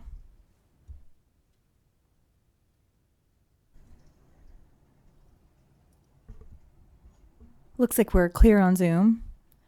So if no one has any further comment, we'll close the hearing, bring it back to commissioners for a motion and discussion. I'll make a motion. I move the Planning Commission adopt a resolution finding the project exempt from CEQA and conditionally approving the Ingomar Club Pool Terrace and Garden redesign at 143 M Street. I'll second. Further discussion? I'll just say this is really good to see. I love this project. I agree. And maybe someday the club will perhaps offer some public tours for a little bit of extra money and revenue. And I'm certain that the tourism community would be delighted. So I'm just going to drop that. If there's no further discussion, we can do roll call vote. I guess I was just going to say real quick that I do see this as a valuable thing to be allowing in the sense of adaptive reuse. This was not built as a club. It was built as a family's home.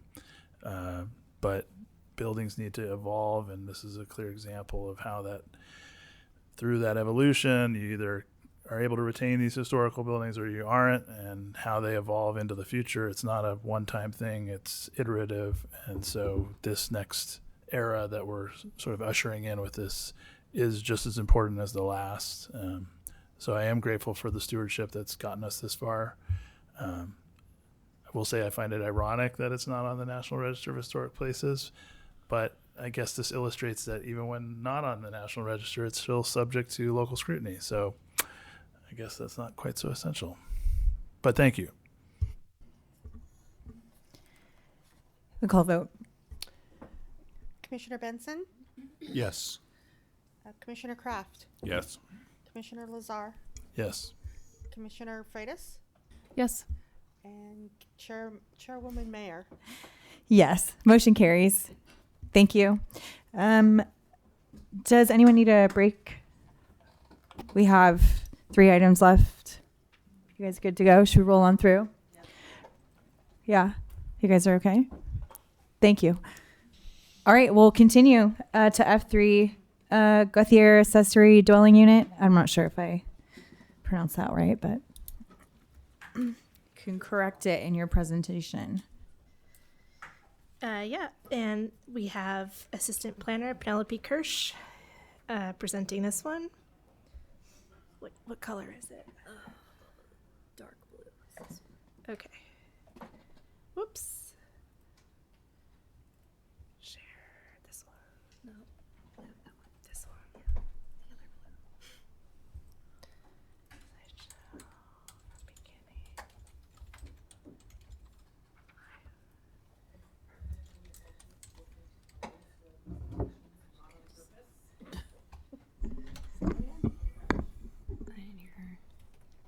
Okay.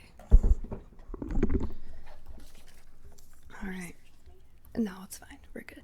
All right. Good evening, everyone. I'm Assistant Planner Kirsch, and I will be presenting the Gauthier ADU variance for the property located at 1125 Bay Street.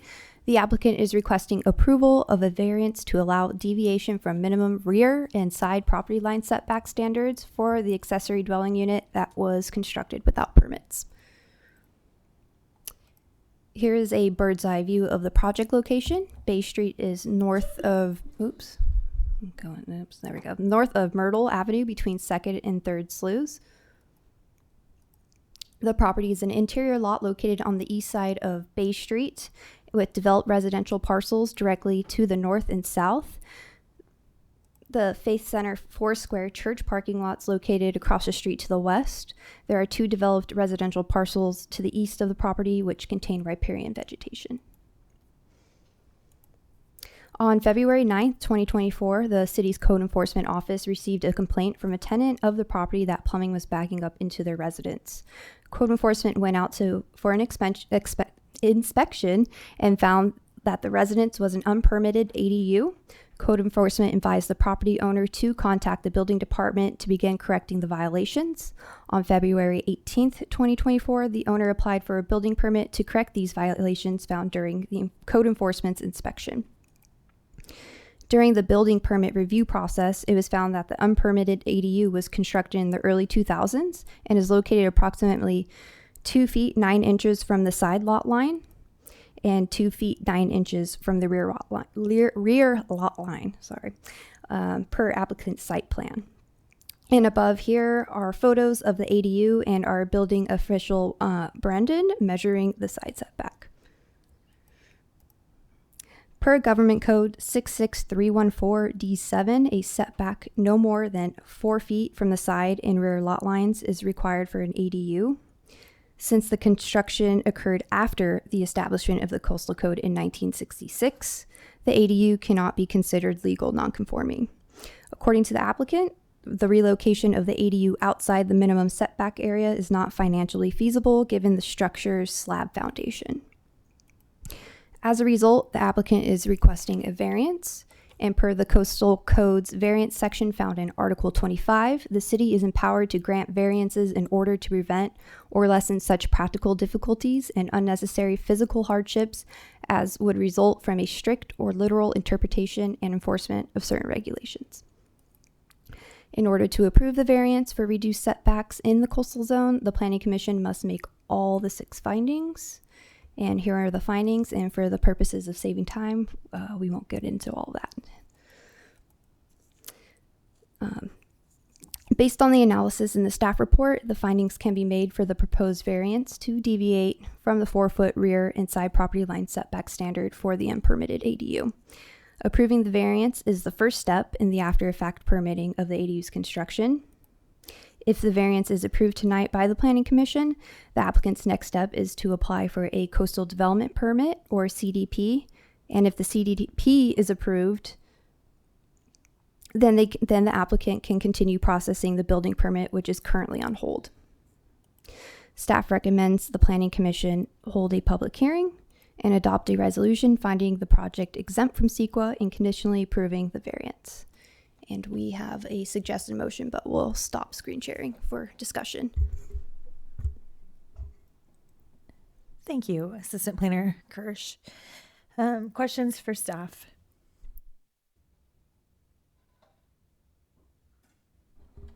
Actually, if you don't mind, could you bring up the slide with the 6 findings, or the 6? Yes. The half dozen things. And I'm happy to scan this while other questions happen.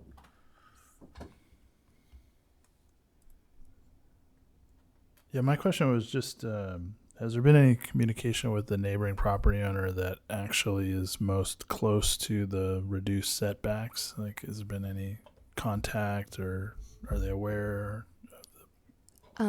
This was noticed prior to the hearing, and we did not receive any comments. I believe that would be a question for the property owner to see if they've been in contact with them, but as for the city, we have not reached out to them other than a public hearing notice. Okay.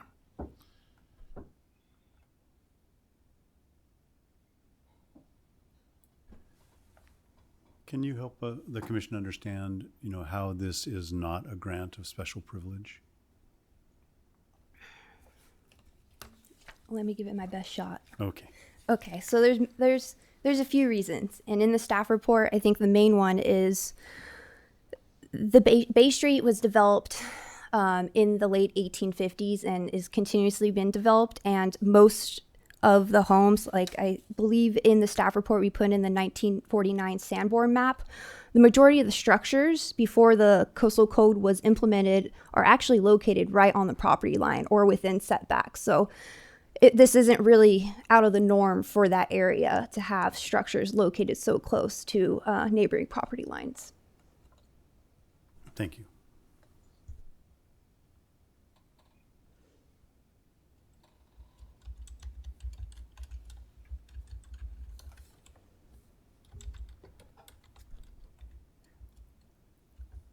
Commissioner Lazar, you have questions? No, I don't think I do. I do see it. Looks like it's Bob Figas, who's the neighboring property owner, if I am reading this correctly. The property owner is Ashley Gauthier. Oh. And she's asking about the neighboring. Oh, the neighboring property? Oh. I know the one behind them is Figas. Yeah, maybe because not I looked at the permit history of that site. Yeah, you're right. There's going to be 2 different owners. There's one on the south side, one on the east side. So I'll leave that for now, but I would be interested to see if there's awareness on either of those owners' parts. I have another question. Sorry, just to clarify, Commissioner Lazar, that the Figas property, it appears to be coastal wetlands there, and I believe, if I can remember from the permit history, he's been denied like a subdivision or something in the past. So I'm pretty sure no development is going to occur on the rear side of that property. Yeah, that was sort of what I figured. I looked at the wetland mapping on the county GIS. It wasn't mapped, but I was surprised to see that.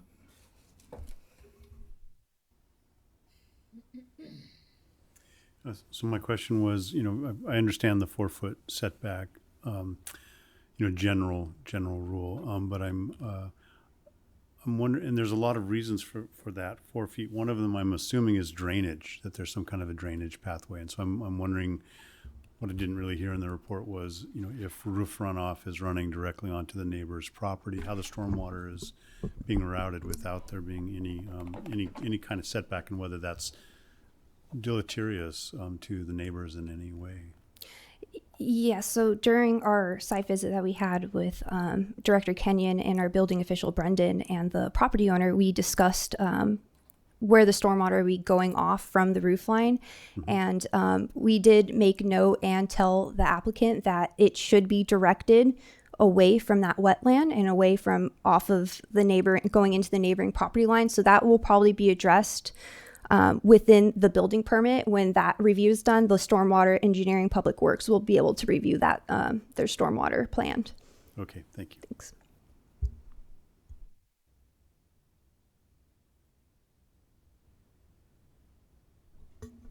Okay, if we have no other questions, we will open it up for public hearing.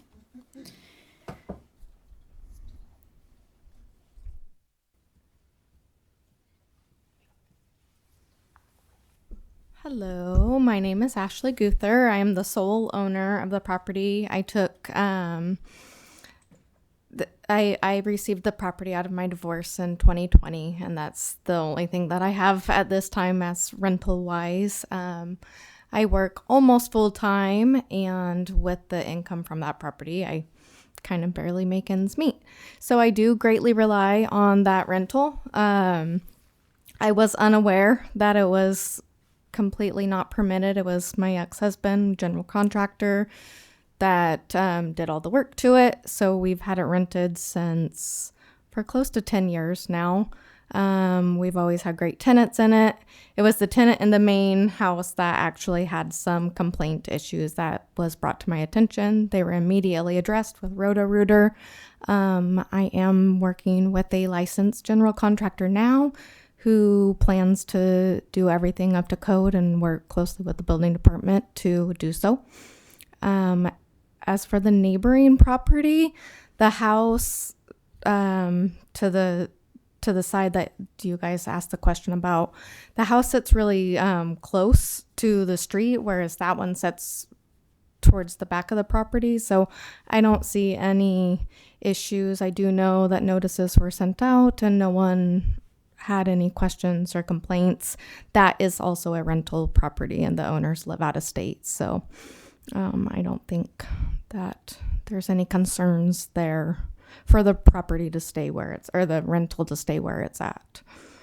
I think that was it for questions, but I would be happy to come back up and answer any other questions if needed. Thank you. We appreciate very that. much.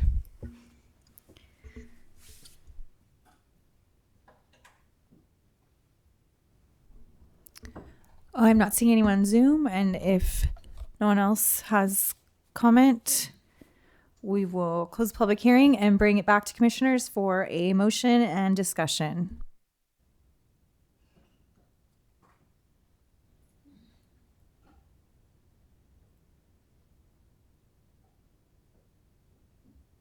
I'm happy to make the motion.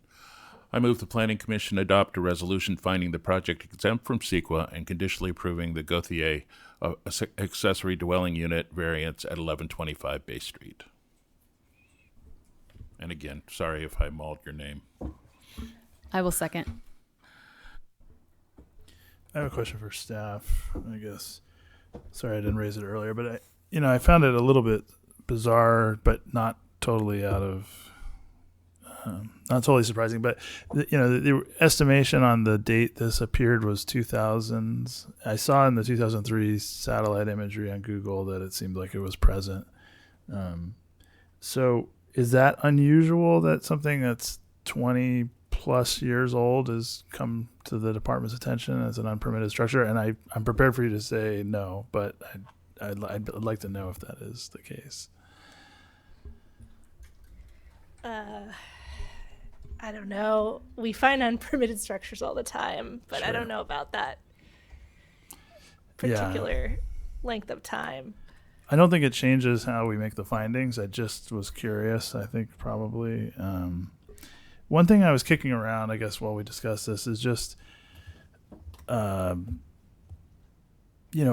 we could, as a potential, part of the variance, ask that there be a sort of commitment to. I think this is a 360 square foot building. It's pretty small. We all saw the photos. So I don't know if we need a commitment to affordability, but that could be something we could ask for in exchange for the variance, as a way to sort of give more than just permission retroactively to someone who built without permits. I don't know what the disposition of my fellow commissioners is, but might be unnecessary given the size, frankly.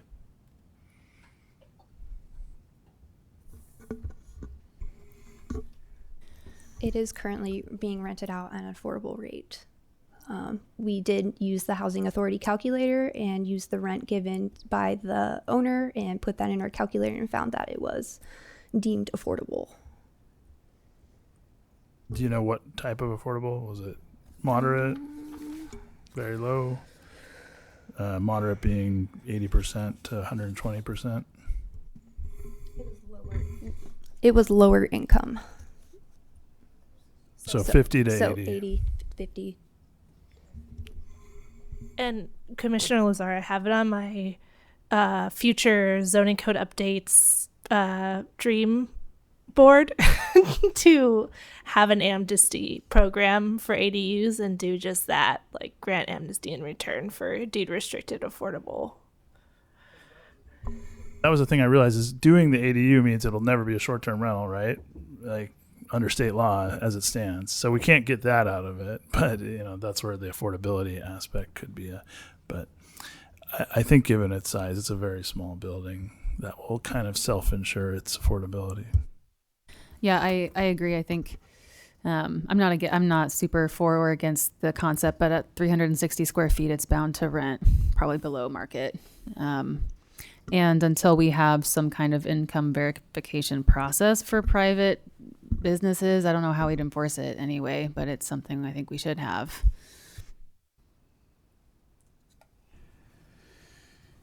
This seems to be one of those cases of begging for forgiveness, rather than asking for permission. And it's always nice in hindsight to have would have been nice to have the ask for permission to come sooner, since it's been around for so long. But I also understand that Ms. Guther has also inherited this problem and may or may not, had an understanding of it. So I would support, this motion that includes amnesty and isn't punitive.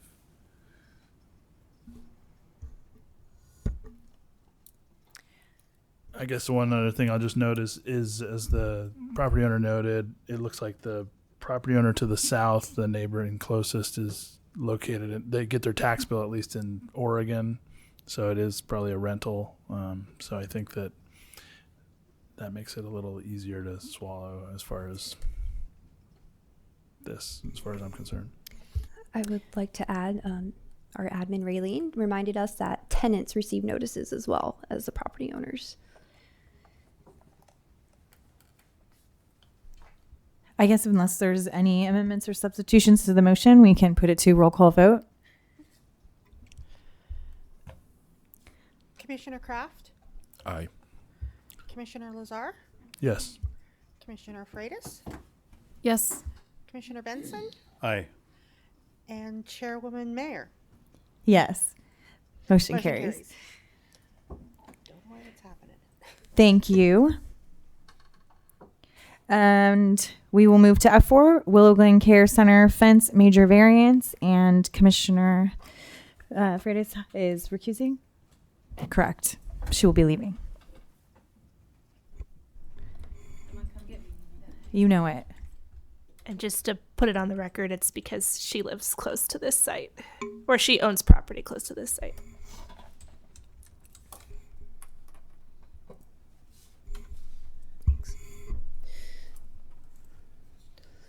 All right, hello again.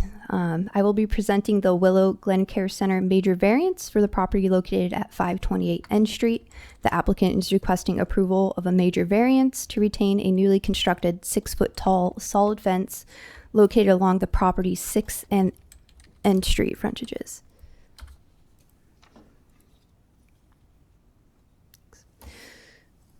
Here is a bird's eye view of the project location. The property is located on the northwest corner of 6th and N Street and is east of M and south of an alley. The property is located adjacent to and across the street from other office residential zone parcels lining 6th Street, shown in yellow. the downtown zoning district located across the alley immediately to the north, shown in red, and the residential high zoning district located 1 block south along 7th Street corridor, shown in dark green. The parcel is surrounded by a variety of uses. To the north, there is a vehicle service station called the Lubrac, while Shell gas station is situated to the northeast. And to the south, across 6th Street, are a mix of single family and multifamily and offices.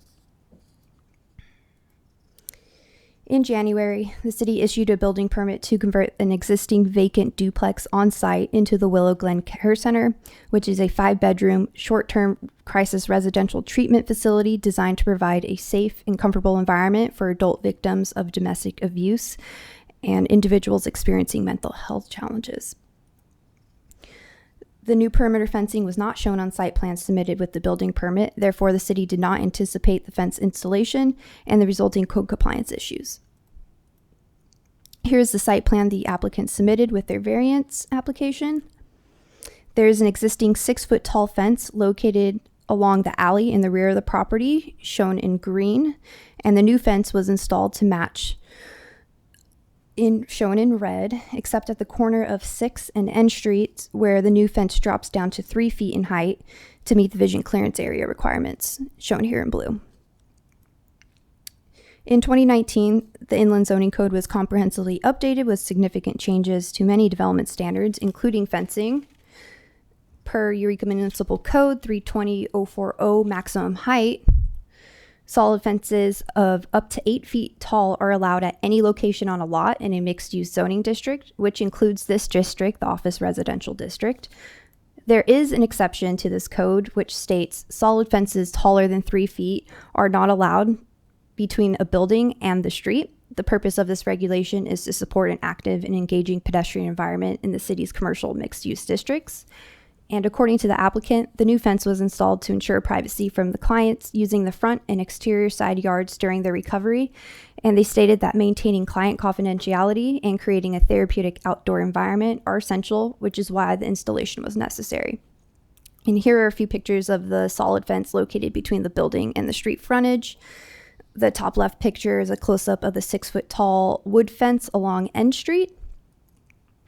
The picture on the top right is the 6-foot tall fence dropping down to 3 feet as it gets closer to the street corner. And the bottom picture is the entire length of the fence installed on N Street. According to Table 320-1, allowed fence height, the new fence does not require a building permit since it does not exceed the 7 feet threshold, which is the height threshold to obtaining building permits and preparing engineering plans. But since Eureka Municipal Code 320.040 states that solid fences in mixed-use zoning districts are not allowed to be taller than 3 feet between the building and the street, the applicant must obtain approval of a variance to retain the existing 6-foot tall solid wood fence in this location. Per EMC 412140 variances, this allows for deviations from physical development standards when the strict application of development standards creates unique hardship due to unusual circumstances associated with the property. There are 2 types of variances. There is a minor variance, which allows deviations of 20% or less and is reviewed by the director. And there are major variances, which involves deviations more than 20% and is reviewed by the Planning Commission. As I mentioned before, the applicant has installed a 6-foot tall solid fence, which exceeds the 3-foot maximum height standard by 3 feet. And because this represents a 100% deviation, the major variance is required. And per Eureka Municipal Code 412.140H, to approve a variance, the Planning Commission must make all 4 of the listed findings. And here are the findings. Again, we're not going to go over all of them for the sake of time, but we can definitely go back to them afterwards. Commissioner Kraft. Based on the analysis of the staff report, findings support the proposed variance to deviate from the standard fence height requirements. This approval is justified by specific use of the property as a non-medical care facility that requires additional privacy, as well as the applicant's compliance with the vision clearance area regulations on the corner of 6th and N Street. Staff recommends the Planning Commission hold a public hearing and adopt a resolution finding the project exempt from CEQA and conditionally approving the major variance. And I will stop screen sharing, allow for discussion, and I believe the applicant is here, and so is staff to answer any questions. Thank you. You could probably bring that screen back up. Any questions for staff?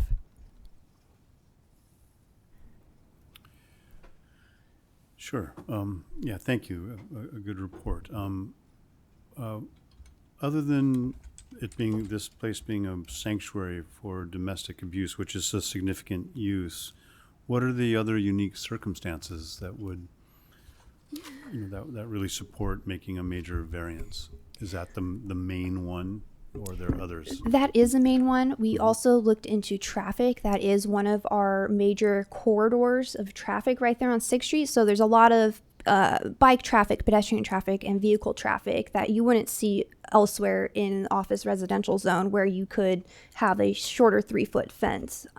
So noise and light so wouldn't noise, be blocked by a 3-foot fence? Yes, noise and eyes. Okay. How consistent is a 6-foot fence variance with some other properties around the neighborhood with similar uses? Well, as I mentioned in like the first couple slides, it is surrounded by a variety of different zoning districts, and each of those zoning districts have a variety of uses that have different fence height requirements. Mostly in the residential area, there are fences that do exceed the 3 feet, and they get more privacy because of that. They are in the residential zone as compared to the office residential zone, which is mixed use, where they would have 3 feet. Does that answer your question? Partially, yes. Partially. Thank you.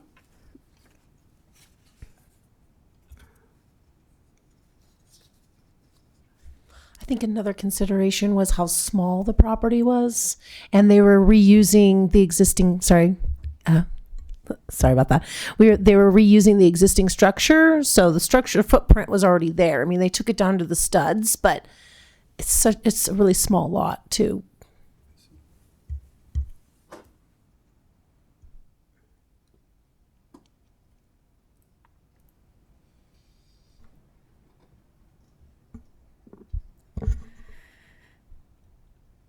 Anything further? All right, we'll open up for public hearing. As a reminder, we have 3 minutes, and please state your name.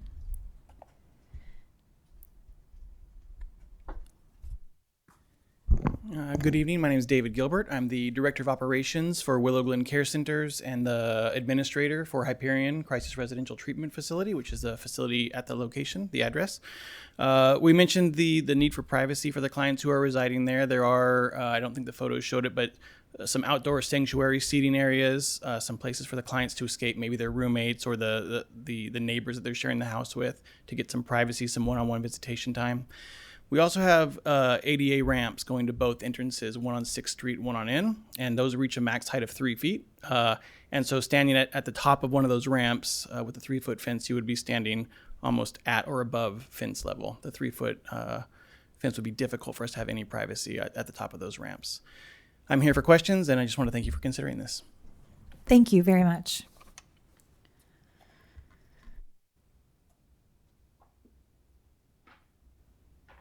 We look clear on Zoom, and I don't see anyone getting up here. So we'll close public hearing, bring it back to commissioners for motion and further discussion. I'm prepared to make a motion. I move the Planning Commission adopt a resolution finding the project exempt from CEQA and conditionally approving the Willow Glen Care Center fence major variance at 528 N Street. I'll second the motion. Any further discussion needed? I guess I just note, if you look at the photos, the corner lot nature of this really knocks the fence down a lot on one of the frontages, I think the most important frontage, the 6th Street frontage. So that's helpful because it is a 3-foot fence to allow for the visibility triangle. Whereas on the opposite end of the property where it abuts the alley, you've got a 6-foot fence on the other side of the alley. It's not inconsistent with that. So I take some comfort knowing that, and it just doesn't seem to wall off the development from the way it comes off in the photos I'm looking at. And I'll add, if there was one use or cause for which I'd support a fence variance, it'd be this one. I agree. Oh, sorry, I just have to get this in. The house across the street flooded across the bay. Yeah, from Arcata after a fire, but it used to be 2 stories. Huh. All right, let's so we can go for a roll call vote. Commissioner Benson. Aye. Commissioner Kraft. Aye. Commissioner Lazar. Yes. And Chairwoman Mayer. Yes. Motion carries. Motion carries. We can call Commissioner Freitas back. Oh, yeah.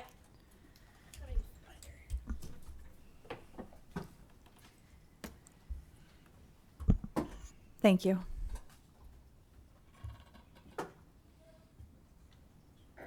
Yeah. Oh, yeah, she's here. I think she went out to look for you. Give her the cookie.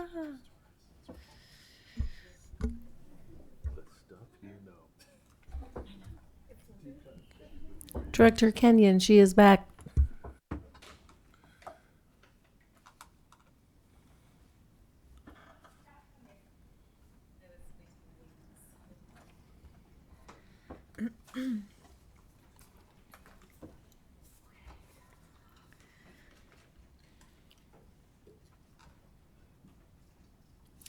All right, we'll move to F5, Harris Medical Center project.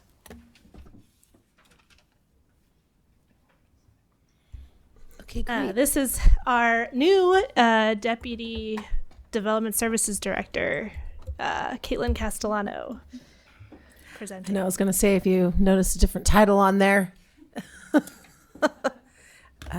Very honored for the position after they did an open recruitment, so I'm honored to be here.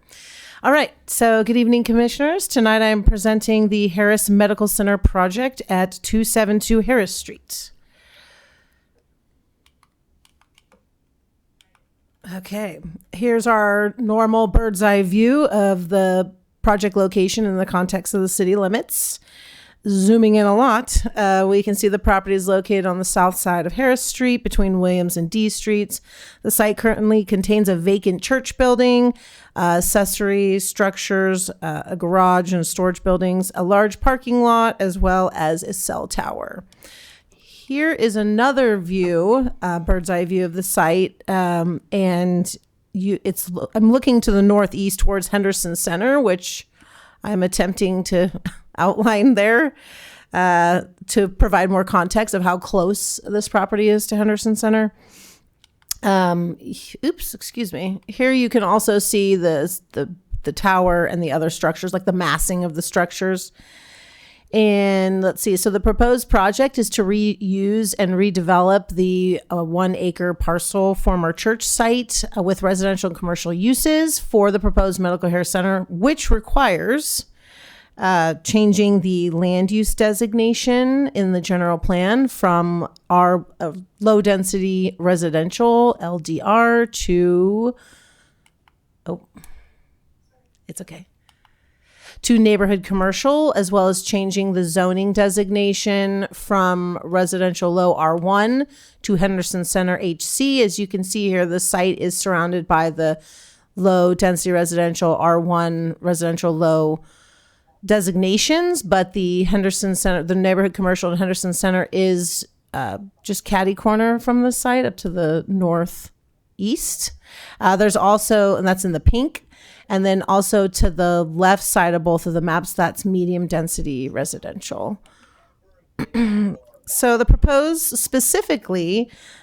Harris Medical Center includes converting the existing church building into an urgent care facility, rural health clinic, a medical spa, and associated office space, as well as constructing 8 to 10 dwelling units within two new two-story structures and up to 2 units in the existing church building, as well as constructing about 1,600 square feet of new commercial space for a cafe closer to Harris Street.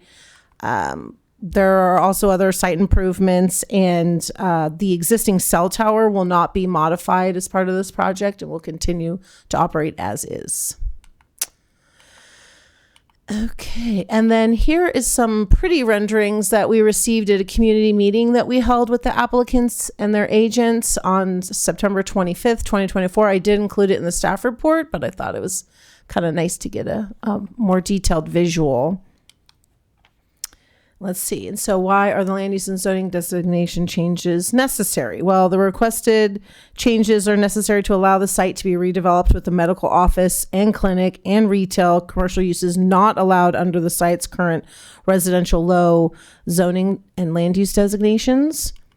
It will also allow the construction of more residential units than what is currently allowed without subdividing the property into smaller lots.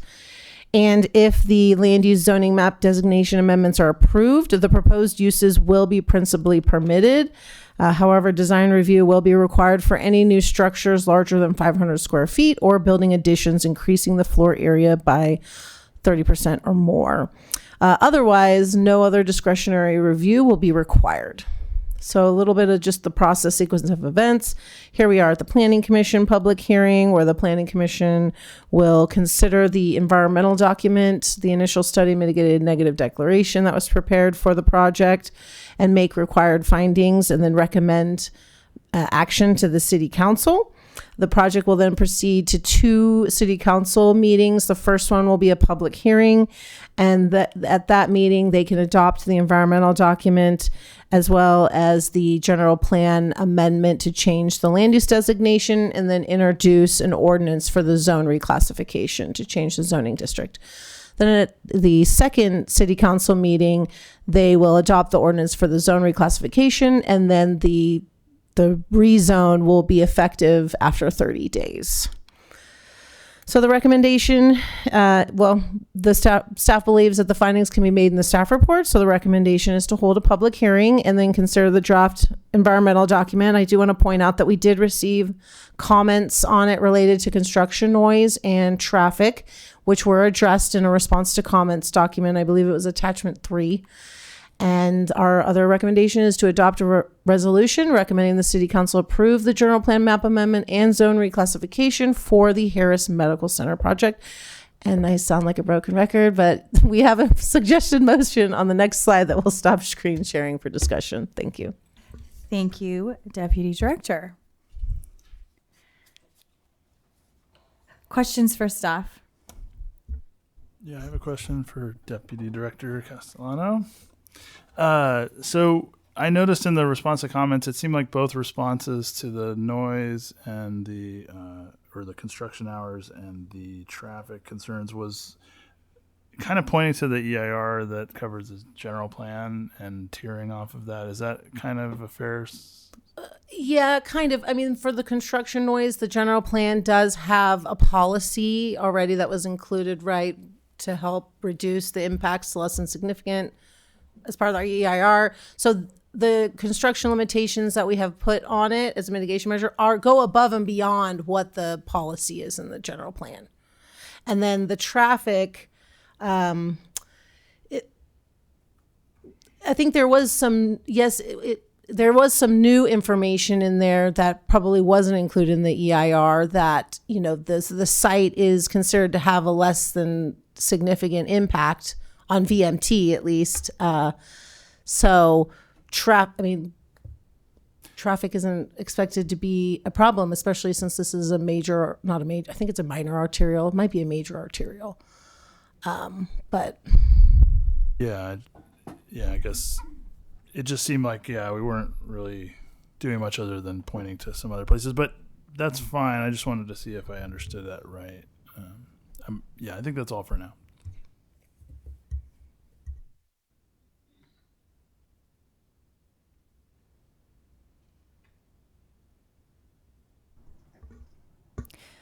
Any further questions?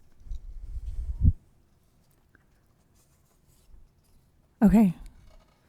I'm going to take that as a no. We'll open it up for public hearing.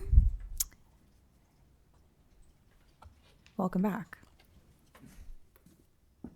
Hello, you get me 2 times tonight. If you don't mind just stating your name again for the record. Julian Berg, and I'm the architect on the project. And I'm also excited to be working on this one, which we are proposing for the city of Eureka. It's really a fantastic re-envisioning of this property, which has been sitting vacant for years. And I'm honored to be hired by Dr. Stokes and his team to help them design the project. Also working with North Point, Praj White, and Angie Dodd, who are here to answer any further questions you might have. And as many of you know, we desperately need more medical facilities and healthcare in this area, so it's really an important project. We've incorporated mixed use here with the combination of commercial, medical, and housing all together, which I'm a firm believer creates a better neighborhood and more dynamic development. Do you want me to talk a little bit about the design or the site plan? I guess I don't have a ton of time, but I think I already got to see the overview of the site plan. I think we're improving the traffic flow by having the parking be separate on each side of the building, more in direct connection with the uses that are happening. Been able to incorporate landscaping throughout and outdoor patio spaces and deck spaces, some of them facing south, which is nice. We're gonna do solar panels. There'll be rain gardens for runoff catchment. On the exterior elevation view, which you have in your packet, I'm kind of working off the existing barn shape of the building and making it have sort of a mix of craftsman and modern elements, which give a nod to the future while also maintaining the look of the past and the existing brick on the building. Some of it will be maintained. We're doing a mix of stone, recycled wood, and painted hardy plank, black metal accents, and skylights for more natural light. We did do the community meeting, and there was broad support of the project, and there was some concerns about construction noise and whatnot, but we were able to quell that, I think. And really thank you for considering this project, and I'm here to answer any more questions you might have. Also, I want to thank city staff once again, because you've been so great to work with on this and helping us navigate that process. So thank you. Thank you very much.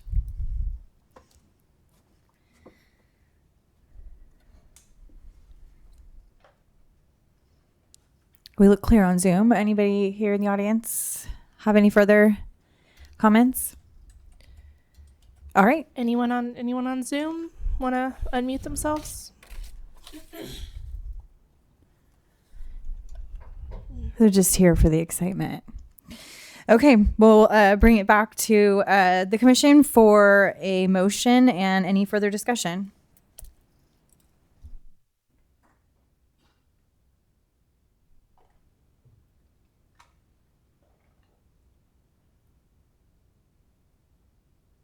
I'll make the motion. I move the Planning Commission adopt a resolution recommending the City Council approve the general plan map amendment and zone reclassification for the Harris Medical Center project at 272 Harris Street. I'll second.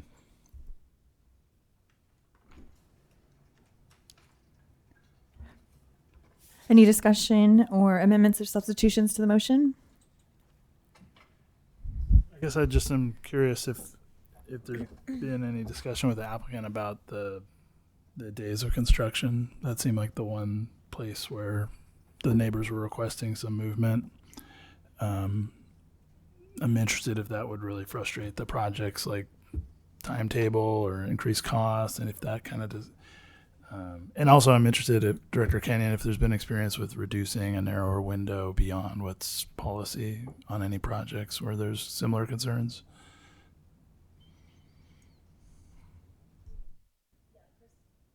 Director Kenyon, if you could elaborate more, but I think what I was trying to say before was that the mitigation measure in the environmental document is more restrictive than the policy. But as far as being even more restrictive now, I don't know. I guess I'd just throw out one way of maybe splitting the difference is like limiting the noisy activities to the Monday through Friday period and having less noisy things happen on the Saturday workday. That might not be really very feasible, but as a way to sort of meet in the middle. Yeah, I'm not sure about if we've done it since the general plan update, but I know in the past we've had stricter windows. Like, correct. Okay.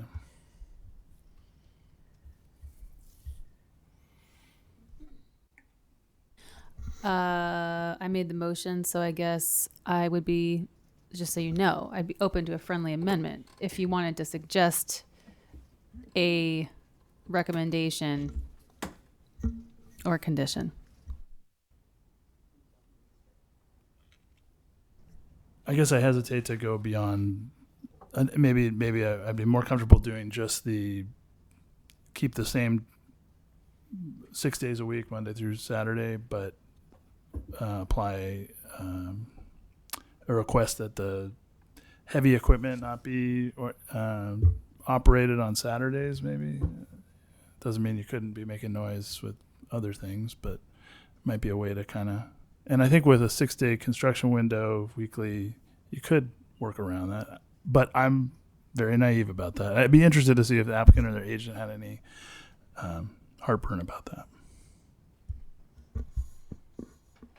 Does the applicant want to make comment? There we go.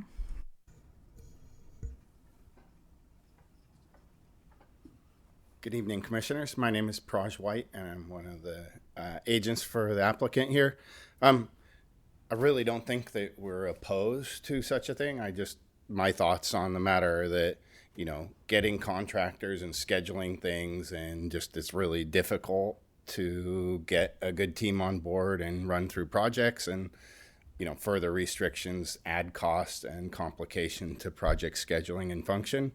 And so, it's not a make or break deal for the applicant. We'd be open to accepting that. However, we do believe it would cause more complications and costs to the project potentially. That's all I have. Thank you. You had further questions for him? Yes, Mr. White, while you're still there, I'm just looking through the mitigated negative deck and looking at in the column of less than significant with mitigation incorporation. I look at greenhouse gas emissions, and I look at noise, and I went down to see what's really put there as mitigations, and really they're just focused on what happens during construction and nothing about greenhouse gas emissions in terms of use of the property, how it might or might not be electrified, use of solar, or it didn't really go into any details about how to reduce greenhouse gas emissions beyond just the construction period, and it didn't say anything about operations for property management, leaf blowers, chainsaws, whatever might be used there. There was nothing really there about mitigation of noise other than just construction noises, and I'm wondering if you can comment on any of those in terms of what some of the intentions are. We're not seeing 100%, 95% PS&E on this, so we don't really know what it's going to look like.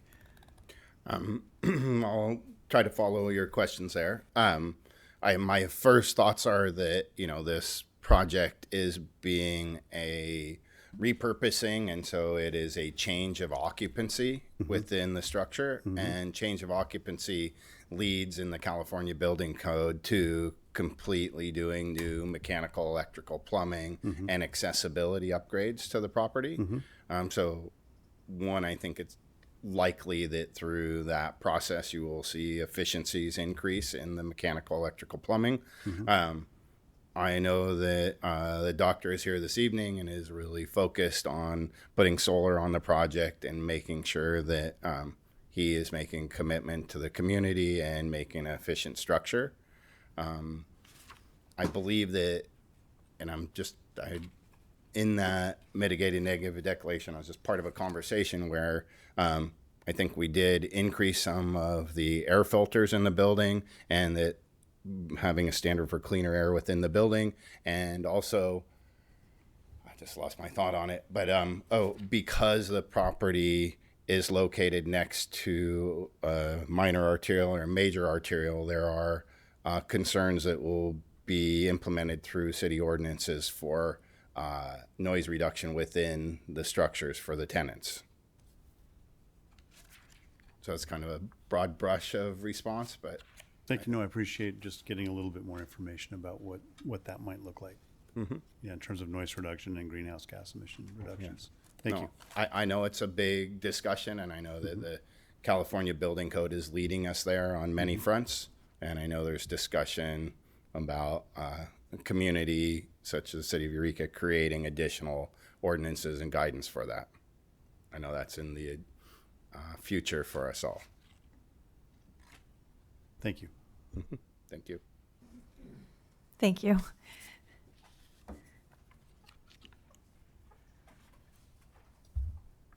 Are we adjusting the motion? And I guess to Commissioner Benson's point, while we're talking about it, there is a certain amount of embodied energy within that building that's being redeveloped, which is a huge, reduction in the total footprint of energy that we're looking at as a consequence of this. So I can't quantify it, but I think it's substantial, and that's one of the major benefits, I think, of reusing existing infrastructure. Commissioner Lazar, do you want to put forward an amendment to the motion, or should we leave it as is? I guess I feel like it's a way of, I wish I could have greater clarity on how much it's going to cost the developer, but I do think it is an example, and it would have been nice to be brokered at like the neighborhood meeting ahead of our discussion on it. But, I do feel like things like this are ways of, extending an olive branch to the people that are going to live with this for its lifespan. And starting off on a good foot is critical to projects being successful, I think. Maybe it's negligible with the amount of traffic you have on Harris, but I do think it could make a difference on a Saturday. There's going to be less traffic. So I think that it wouldn't be too onerous if we were to restrict heavy equipment on Saturdays and just leave it at that, but allow the standard hours and days that were already in the mitigation. So if the maker of the amendment and the second is open to that, that would be my recommendation. I don't love putting restrictions on the construction simply because it looks like it's been already taken care of through the city ordinance, as well as none of the people that wrote these are here as far as I can tell. So I don't know how strongly they felt about that. Harris is an inherently noisy street to start, and I can't imagine what kind of noise would be coming in for the duration that could even compete with traffic noise. I was actually going to use Chairman Mayer's exact wording. I don't love the additional restrictions. I would, with not in a huff, but I would withdraw my second if that was added. I just think, construction is intrusive. I bought the first house in a development, and, we had a construction around us for several years, but I think that is just part of living in a city with buildings that we want to reuse or infill that we want to have happen. So I would support leaving the motion as it is. Okay, well, given the feel of the room, I guess let's put forward just a roll call vote of what we have without the amendment. If you're comfortable with that, Chair. Yeah, we can do that. Okay. Commissioner Benson. Yes. Commissioner Kraft, Yes. Commissioner Lazar, Yes. Commissioner Freitas, Yes. Chairwoman Mayer. Yes. Motion carries. All right. Thank you. Great job, everybody. That was a really robust agenda, and we really went through it quite quickly. So thank you for that. Thank you for being here.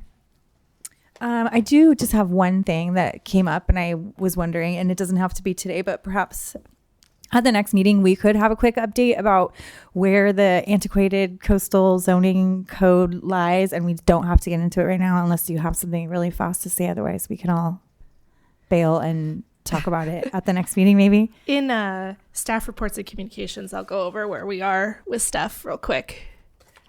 Okay. Are you ready for that? Yeah, we can move into that. Okay. I, at the city manager and council's request, I'm trying to resurrect the Gulch Greenway ordinance and get that done. I have a new draft with the help of a consultant, Ben Noble, and I have a new GIS person who's helping me map, and Open Space Parks and Rec Commission would like to see it first in January, and then it'll come to you in February, and then it'll go to City Council in March. And I'm optimistic this time that it'll happen. It'll actually come for a hearing. And then design review. The City Council's been really thinking about design review and the design review committee, given all of the state law changes and current best practices on subjective versus objective standards. So we're having I'm doing a neighborhood character past, present, future series with the City Council, and at their meeting, I think in October, we talked about neighborhood character past and the legacy of single family zoning. And at this upcoming meeting, we're actually doing a special meeting from 5 to 6 on neighborhood character present, and like what about developments, designs contribute positively or negatively to neighborhood character. And so that should be really fun.